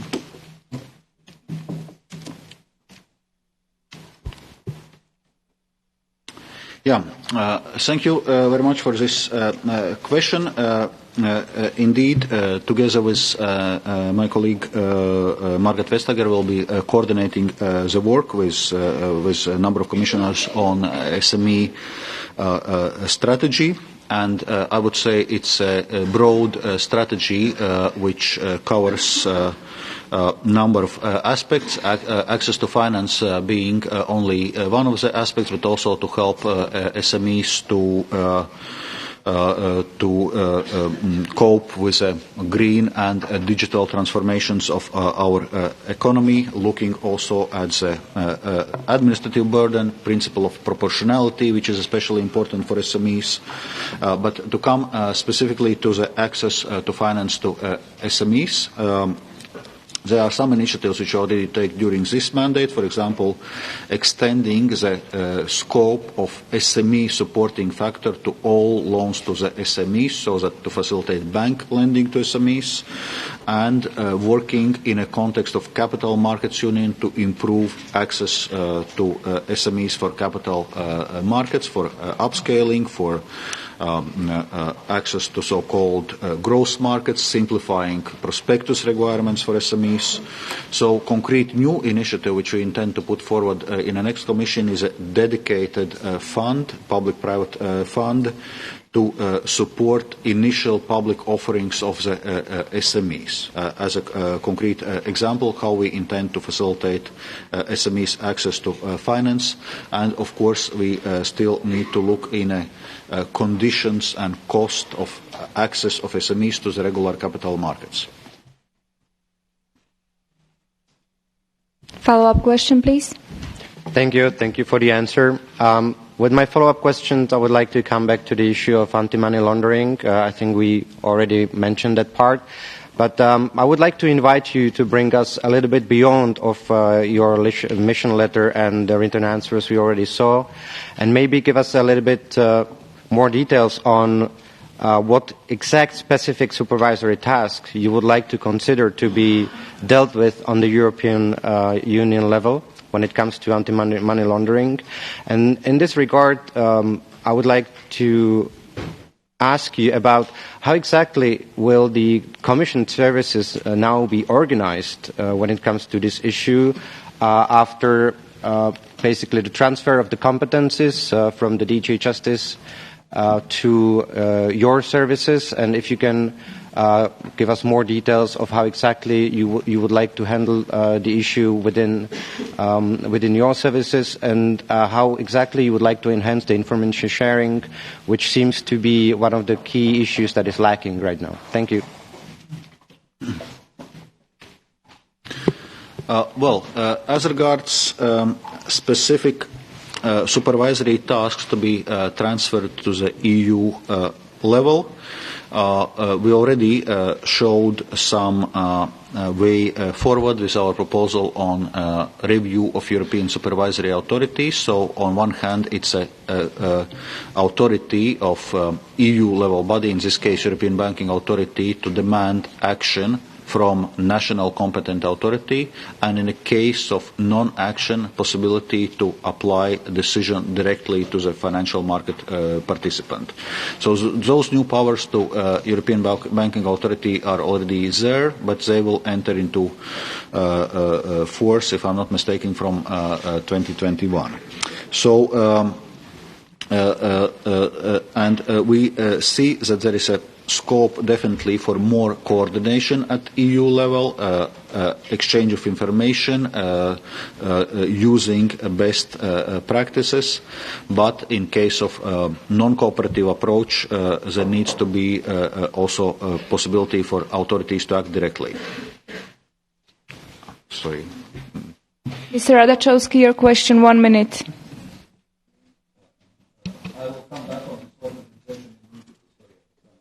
Vážený pan Dombrovský. Dear Mr. Dombrovskis, small and medium entrepreneurs in the European Union and in my homeland in Slovakia create 2/3 of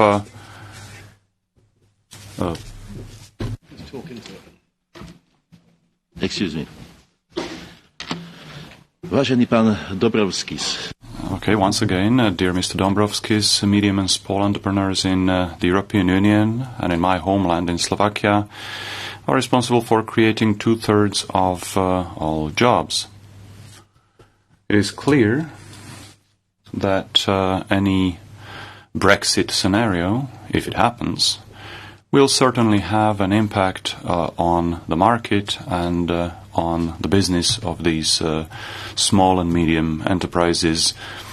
And now the question, what are you, as the future Executive Vice President of the Commission for Economy, working for the people, are you planning to do for these medium and small businessmen in case of Brexit, using your position? And what are you prepared to do to improve the environment in which these medium and small businessmen have to operate in case Brexit does not happen? What I say is that medium and small enterprises are the most vulnerable and need to be protected in the European Union and need to be supported more than in the past. And this is relevant for small countries like Latvia, Estonia, Slovenia and Slovakia. What do you want to do for particularly these businesses in terms of access to capital, small and medium enterprises. 30 seconds for a follow-up question. Please, Mr. Commissioner, get designate. Thank you. So, first, SMEs in the context of Brexit. Of course, Brexit is going to be economically disruptive, especially a no-deal Brexit. And from Commission side, we have already indicated that we stand ready to support countries and regions mostly affected by this scenario, should it materialize. And we also made available some of the EU financial instruments in this case to support affected countries and regions. Also, of course, there is a possibility of use of EU cohesion and structural funds, especially, as you mentioned, in the context of smaller cohesion countries. And we would need to see if we need to adjust our EU funds programming to address certain risks or problems stemming from Brexit, especially no deals Brexit. But I would say it's a more broader work on business environment, on proportionality of regulation, and all this is going to be part of our SME strategy, which we are going to devise during the next Commission. As regards access to finance, we already discussed briefly SMEs' access to finance, but especially in the context of countries you mentioned, I would outline also the development of regional capital markets. For example, during this mandate, we have supported a creation of pan-Baltic capital market, and we stand ready to work also with other smaller countries in supporting development of their capital markets and regional capital markets. 30 seconds for a follow-up question.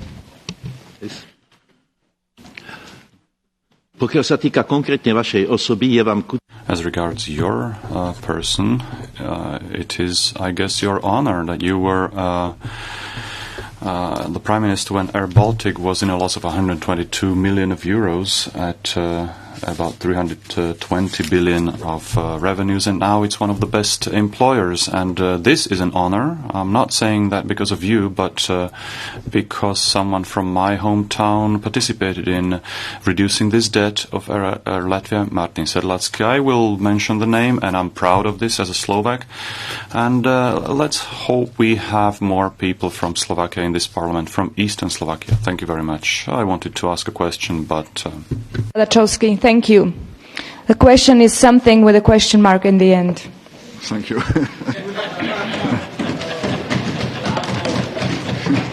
The next one is Mr. Belka. Please, your question, 1 minute. Thank you, Mr. Vice President. We have touched upon the Stability and Growth Pact before. Well, obviously, this is the fundamental question. I'd like to revert to this issue, especially about the flexibilization of the Stability and Growth Pact. Without sufficient flexibilization, the discussion about social pillar, the discussion about sustainable finance becomes at least in the case of some countries, very difficult, if not vacuous. So let me ask you, what is your red line as far as the flexibilization of the Stability and Growth Pact is concerned? Or maybe it's moving, maybe there is no red line. Thank you. Okay, I think as a general principle in Europe, we should avoid of drawing too many red lines and rather working in a spirit of compromise. That's how EU is working. But now to come to your question on Stability and Growth Pact. Currently, our approach is to make best use of flexibility within existing rules of the Stability and Growth Pact and we outlined our approach in the communication which we put forward in early 2015, where we instrumentalized certain clauses like investment clause, structural reform clause, allowing countries to deviate from their fiscal targets to support investment, to support structural reforms. And we have already outlined that we would continue with this approach of flexible use of Stability and Growth Pact. But at the same time, it's worth remembering that there are two words in Stability and Growth Pact: stability and growth. So we also need to consider financial stability in member states, fiscal stability, sustainability of public finances. And we always need to balance those two elements. That's why we are in generally, as you know, advising countries in good economic times to build some fiscal buffers, reduce their public debt so that there is more room for maneuver in case of economic downturn. And that's why we have advocated for differentiated fiscal policy, calling on countries which have fiscal space to use it to stimulate the economy, to stimulate the investment, and calling on countries, especially high debt countries, to clearly put debt on downwards trajectory. Follow-up question? Okay, thank you. So no red lines, but an effort to strike a compromise. Then how would you counter the opinions that flexibilization of Stability and Growth Pact could lead to increased moral hazard and even a transfer union? What will you tell those people as Commissioner and Vice President? First of all, as I already outlined, we need to balance those two factors, because clearly common rules are there, among other things, to build confidence, and based on confidence we can act together as a European Union. So therefore, of course, if we agree on a common rules, it's important that countries follow those common rules, and that's a good way to avoid moral hazard.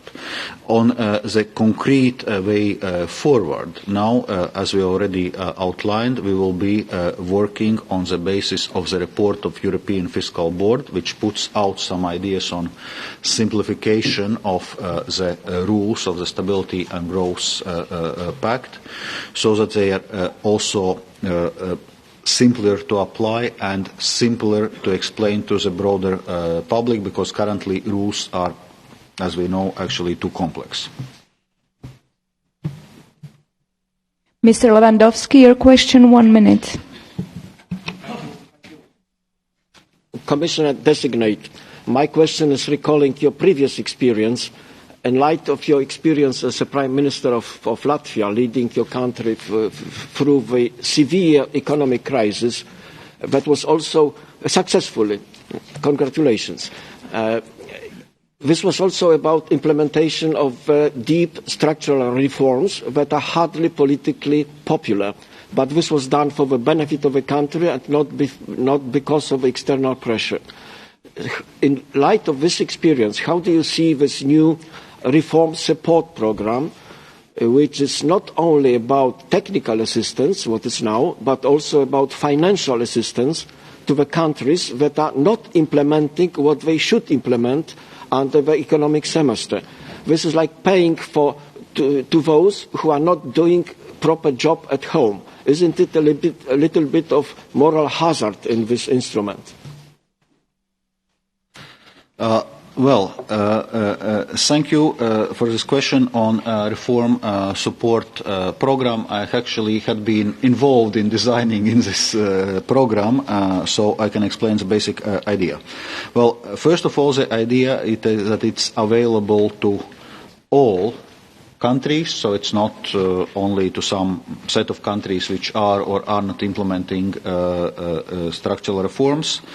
And the idea is that we support those structural reforms with financial incentives.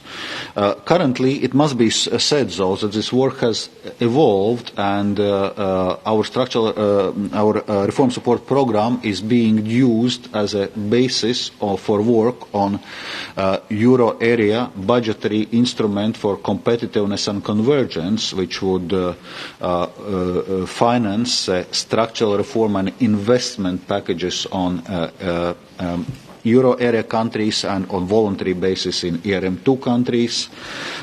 And to have this balance between euros and non-euros, we would preserve the concept of reform delivery tool, which was a main element of reform support program for non-euro countries. So it would be available to all countries to support structural reforms, so that we don't only have, country-specific recommendations, but we also have some financial incentive to support those reforms. And I would say the idea is not new.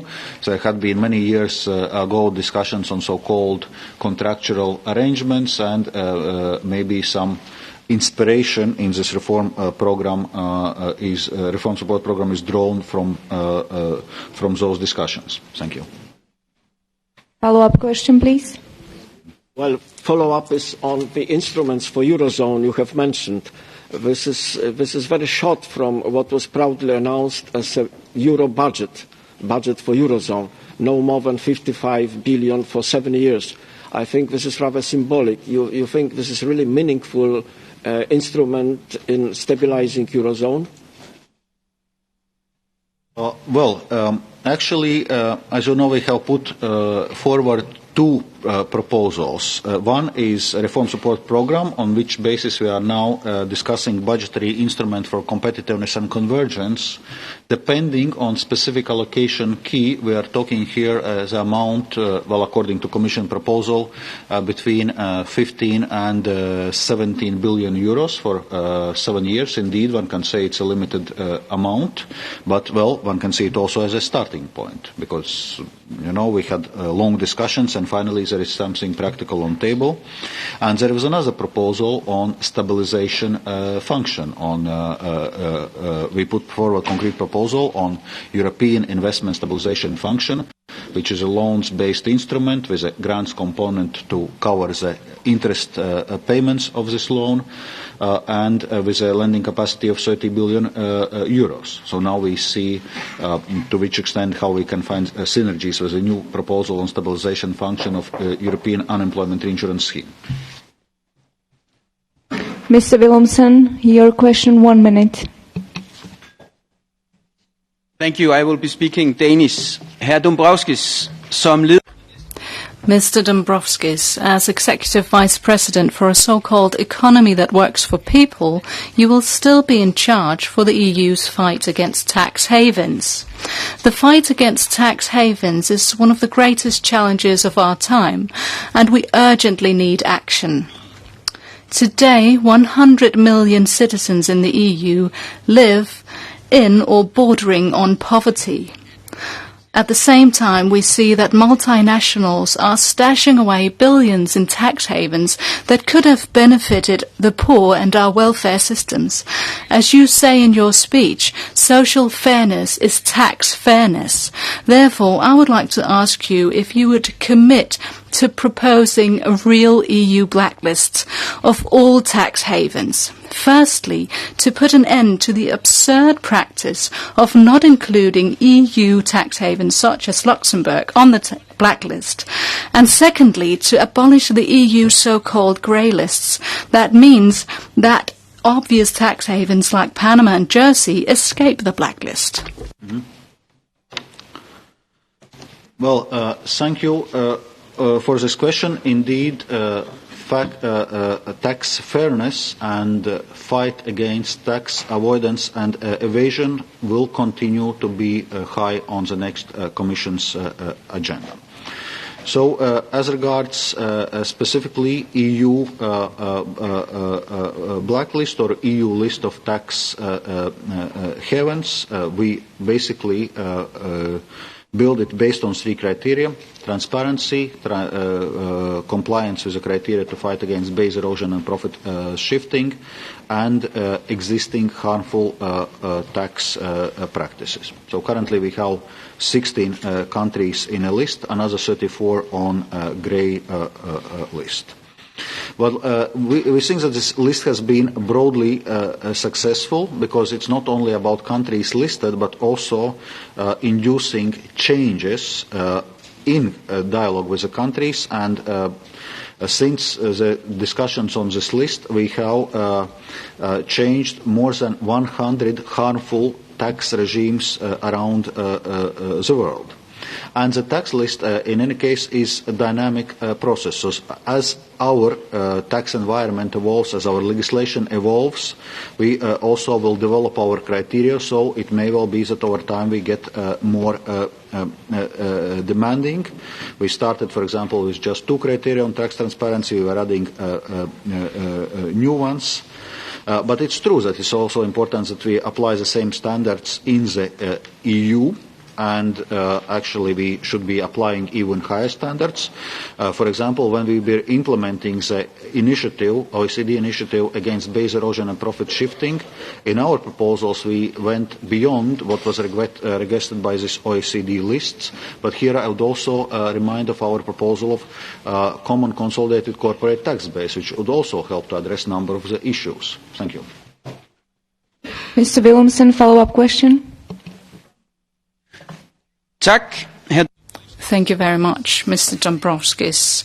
I have here an article from Reuters saying that Switzerland and the United Arab Emirates will later this week be removed from the EU's blacklist and grey lists of tax havens. Pardon me, but do you, as coordinating Vice President of the Commission, do you seriously believe that Switzerland, Dubai and Abu Dhabi are no longer tax havens? Is it correct that you are going to remove these countries from the EU list, or is it just a bad joke being distributed around European media? Thank you.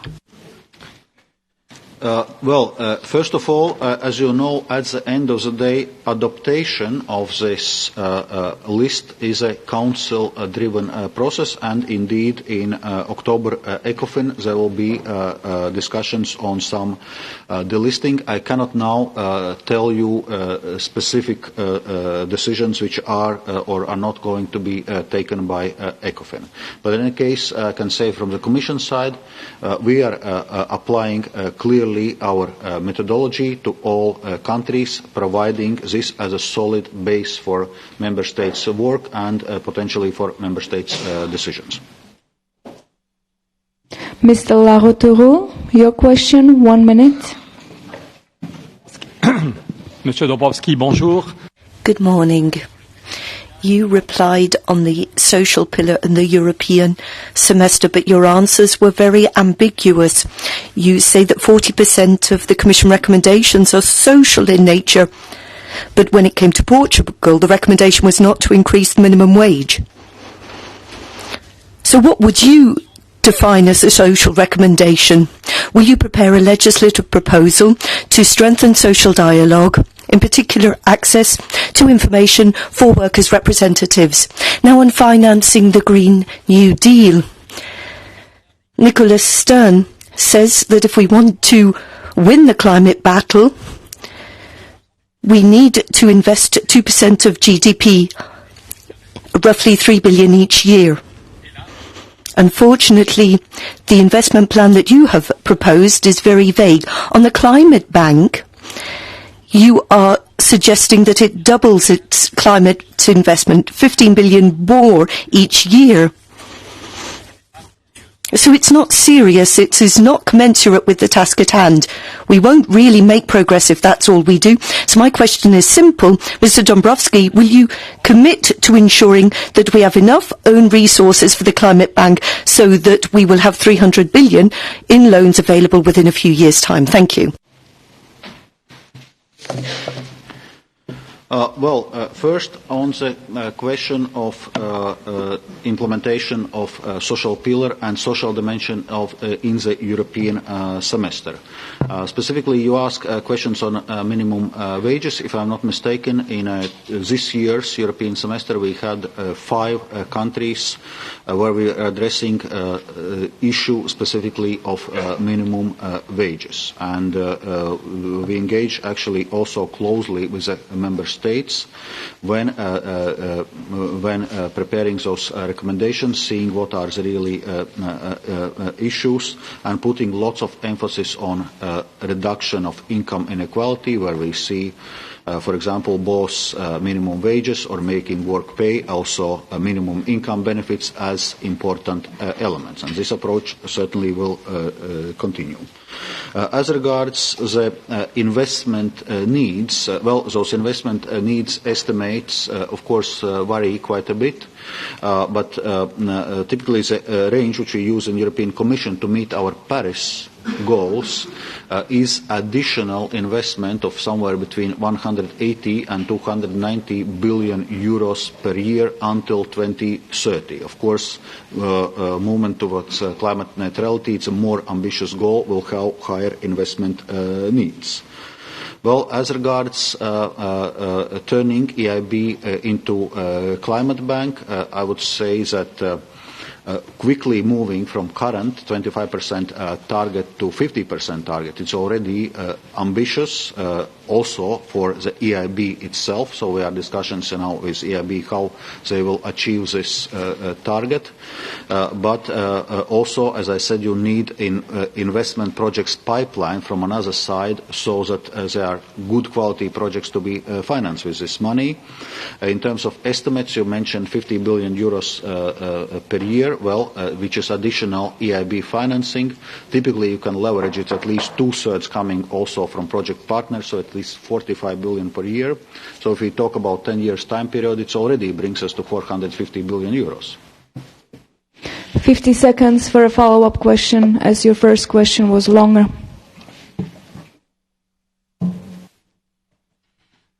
Oui, prenons les choses. Let's take a different tack. The ECB will have 240 billion in coming years.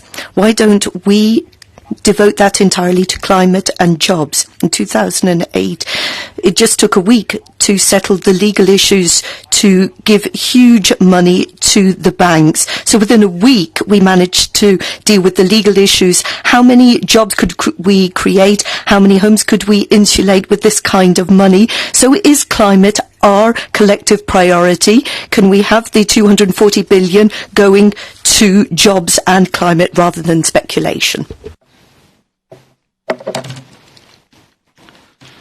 I'm afraid I would need to have some additional background for your question. You are asking the question concerning ECB profit distribution, or what specifically was the question? I'm sorry, a bit missed, but...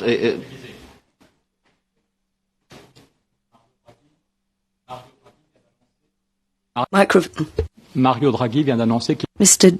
Draghi has just announced that he's allowing quantitative easing of 240 billion. And most of it's gone for speculation. Time, sorry. Actually, as regards ECB, first of all, of course, I need to respect ECB's independence. Commission needs to respect ECB's independence, so we are not, telling ECB what they should do in terms of their monetary policy decisions. But as I understand, Christine Lagarde, as an incoming president of ECB, has also already raised this issue of greening and where the investment of ECB would go in the context of quantitative easing. But once again, it's not for Commission, to tell independent European Central Bank what they should do. Mr. Jakeliunas, your question? Thank you, Chair. Mr. Dombrovskis, congratulations on your work during the Latvian crisis and also during the work in the Commission here. Your job title, the economy that works for people, also implies that we need a financial system that works for people. And here I think I would like to propose my help if you need that, and other colleagues if you're up to this even more difficult challenge. But let me start with something more specific. Your proposal for a directive on credit services, credit purchases, and the recovery of collateral focused more on the development of secondary markets for the NPLs and easier access for collateral for lenders. This raises concern about the consumer protection, especially since existing legislation like mortgage credit directive does not guarantee a sufficient level of consumer protection. Would you share that concern and also the financial stability concern, because mortgages are an important part of the financial system, and maybe you could propose eliminating mortgages from the secondary market, or would you have any specific structural propositions here? Thank you. The proposal which you are referring to is in a context of our action plan to reduce non-performing loans, so basically to reduce levels of non-performing loans in our banking system so that banks can lend to the real economy. So that's a basic idea. And indeed, one of the proposals which we are looking is on development of secondary markets on non-performing loans, which is not limited specifically to mortgages. But there, the point has been very clear that also the sale of the credit in secondary market should not lower the borrower protection level. And indeed, one can agree that we defined only basic standards of consumer protection in mortgage credit in our mortgage credit directive.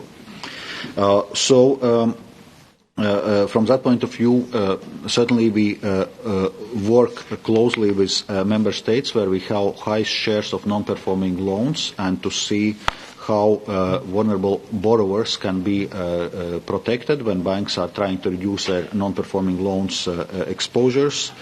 A number of countries, or several countries, has enacted specific schemes how to support vulnerable borrowers in this context, and this is something which we support in a balanced and proportionate way. But it's also important to ensure that borrowers do not end up over-indebted in the first place, that there is a careful assessment of credit worthiness of consumer before loan is actually being assumed to them, and this is also something which we have put forward. Okay. 50 seconds for a follow-up question. Thank you. Since your intentions are very clear on completing banking union, and your intentions are very clear to building the capital markets union, I think the consumer union is also a valid proposition here. Let me refer to two examples. The consumer protection aspects of financial services was a study in 2014 initiated by the Parliament, some committees, and the European Commission was also part of that. There, financial literacy and in providing information to consumers is necessary but not sufficient element to protecting consumers. Preventative and systemic consumer protection is needed. The second reference is to the British example. They have the Financial Conduct Authority, which regulates financial firms providing services to consumers and maintains integrity. Would you think that European institution for protecting consumers in financial services would complete the single market system here in Europe? Thank you. To finish one sentence, which I still wanted to say on protection of borrowers, that we also introduce some safeguards in case there are loans in foreign currency. So there are also some safeguards for borrowers in case of negative currency developments. But a question on consumer protection. Yes, I fully agree, and that was actually one of the models which we put for consideration in a context of a review of European supervisory authority, so-called Twin Peaks model that one authority would be dedicated to financial conduct and consumer protection and another dedicated to prudential matters. This proposal, however, was not supported, so we stick with the current setting of European supervisory authorities, but we are working on more ways how to strengthen this consumer protection angle, including on information, also through our consumer retail consumer services action plan. Madam Rafaela, your question, 1 minute. Ik spreek in het Nederlands. I'll speak Dutch. Thank you very much. Good morning, Mr. Dombrovskis. Strong economy goes hand in hand with equal opportunities for everybody, regardless of their background. If people can't be involved, they can't contribute to our joint prosperity. We've known this for a long time. The Commission's known this for a long time too. Nevertheless, here we are in 2019 and still women don't have the same career prospects as men. Still, it seems that people who have disabilities or severe illnesses are lagging.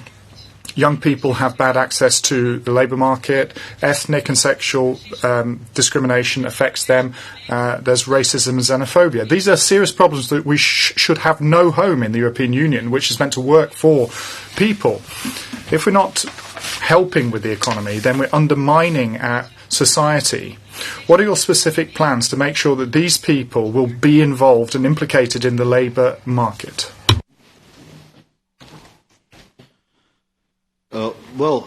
This is exactly one of the principles of European Pillar of Social Rights, which clearly establishes equality of opportunity as one of the principles and calls for more action targeting underrepresented groups.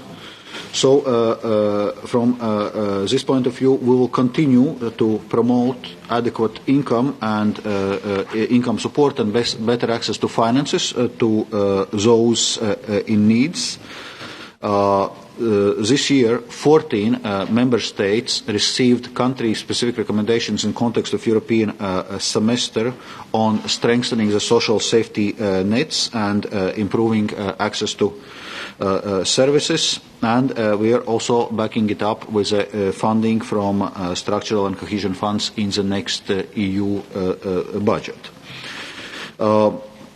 There are different groups which are underrepresented or where the social outcomes are lower than average. One group I would mention is people with migrant background, where indeed you see that education, labour market and social outcomes are typically worse than general population, which is, well, both social and also economic problem, because it also undermines productivity of those people. So we are also, as part of our migration strategy, working on, for example, successful integration of migrants in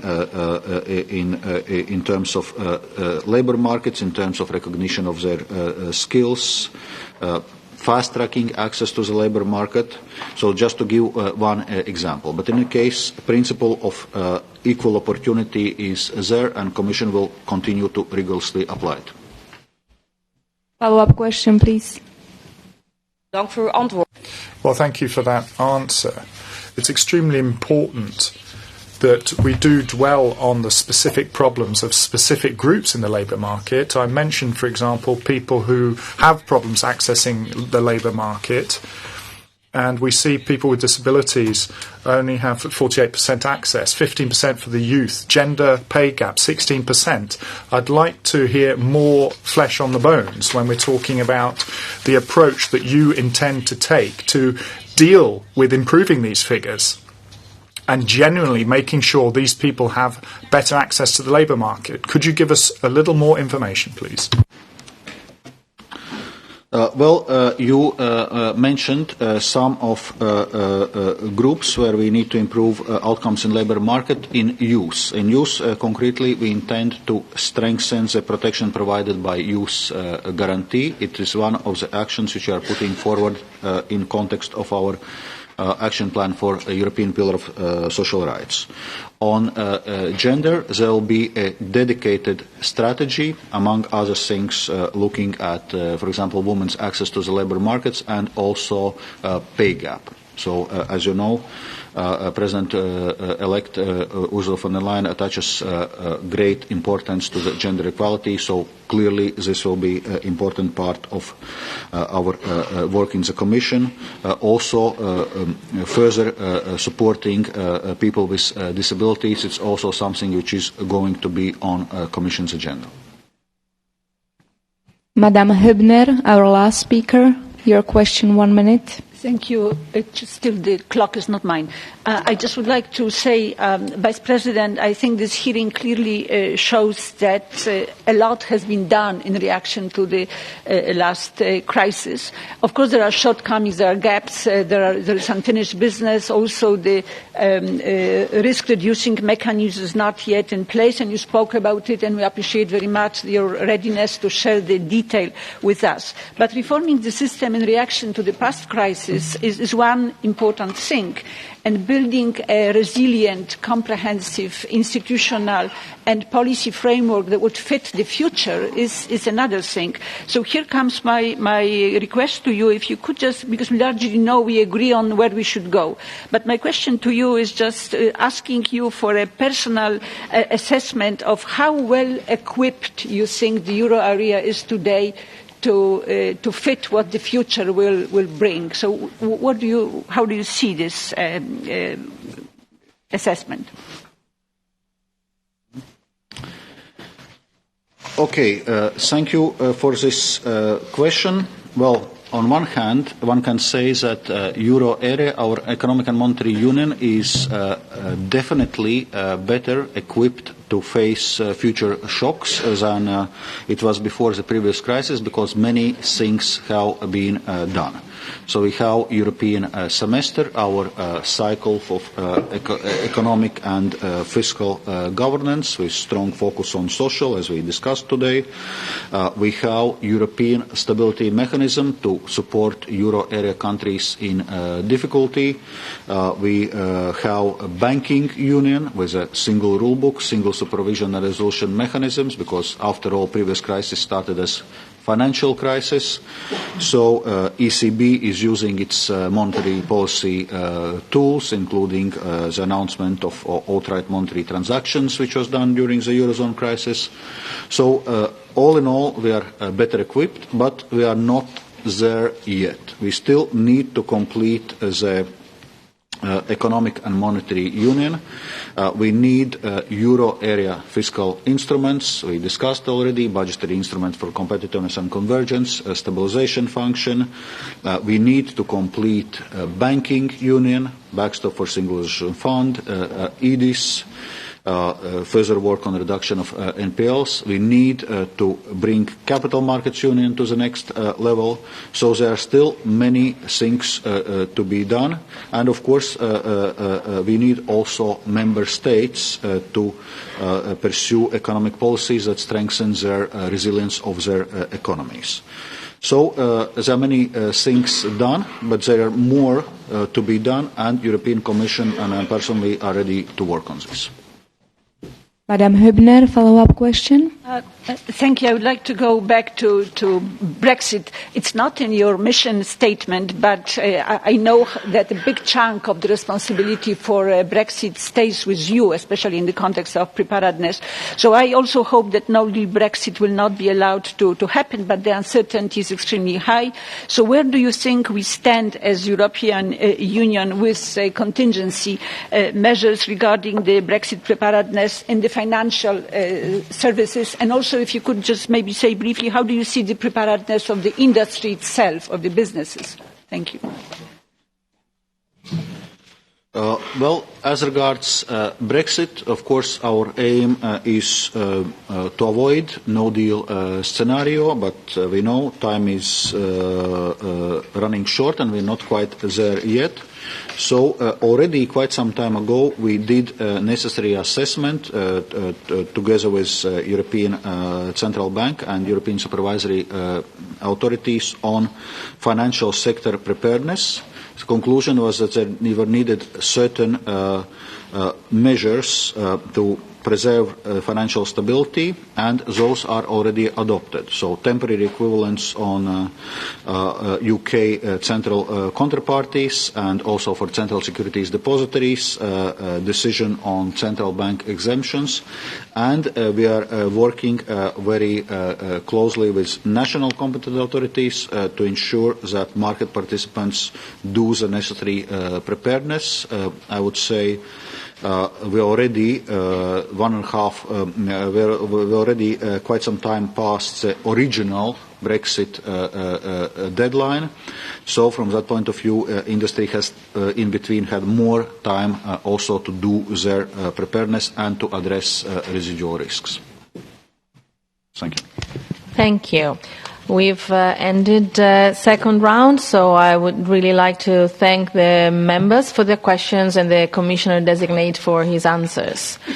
Before we close this hearing, I would like to invite the Executive Vice President and Commissioner-designate to make a brief closing statement of 5 minutes before the conclusion of the meeting. Thank you. Mr. Dombrovskis.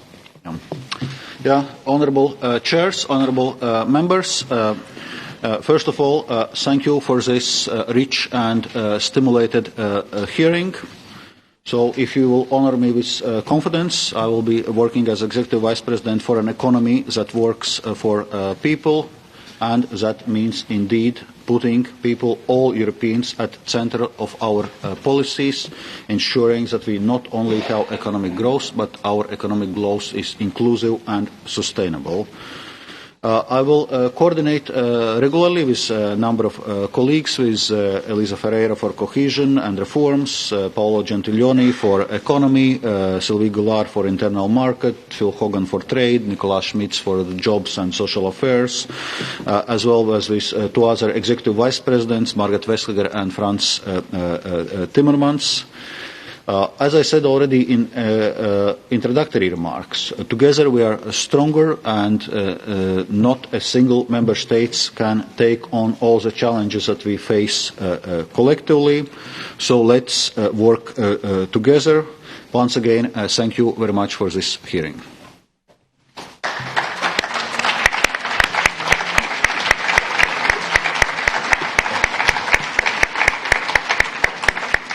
Thank you. Thank you, Mr. Dombrovskis, for answering the questions and specifying your intention with regard to the deepening of the economic and monetary union, your views on the Stability and Growth Pact, the intentions with regard to the completing the banking union and achieving the capital markets union, and as well as the tax fairness, anti-money laundering. There are so many things that are of great concern of the ECON Commission and also of European citizens. So this is a great responsibility for us all. Thank you very much. Give the microphone to Nicole Sonova. Thank you very much, Mr. Dombrovskis. Thanks to all of you, because I have two hearings of other commissioners designated behind me, and I have to say that you were so disciplined with the timing and everything, which made it much more easier for us, and we are really good doing in timing. I wanted to have a few closing remarks, but I give up as you are all leaving. It's okay. So thank you very much, Commissioner Designate. Good luck to you.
be there? I will be there. Yeah? And Sorry, just a technical announcement. At 12:30 there will be the evaluation hearing, so I please all of the coordinators to come and join us, and that's it.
Hello?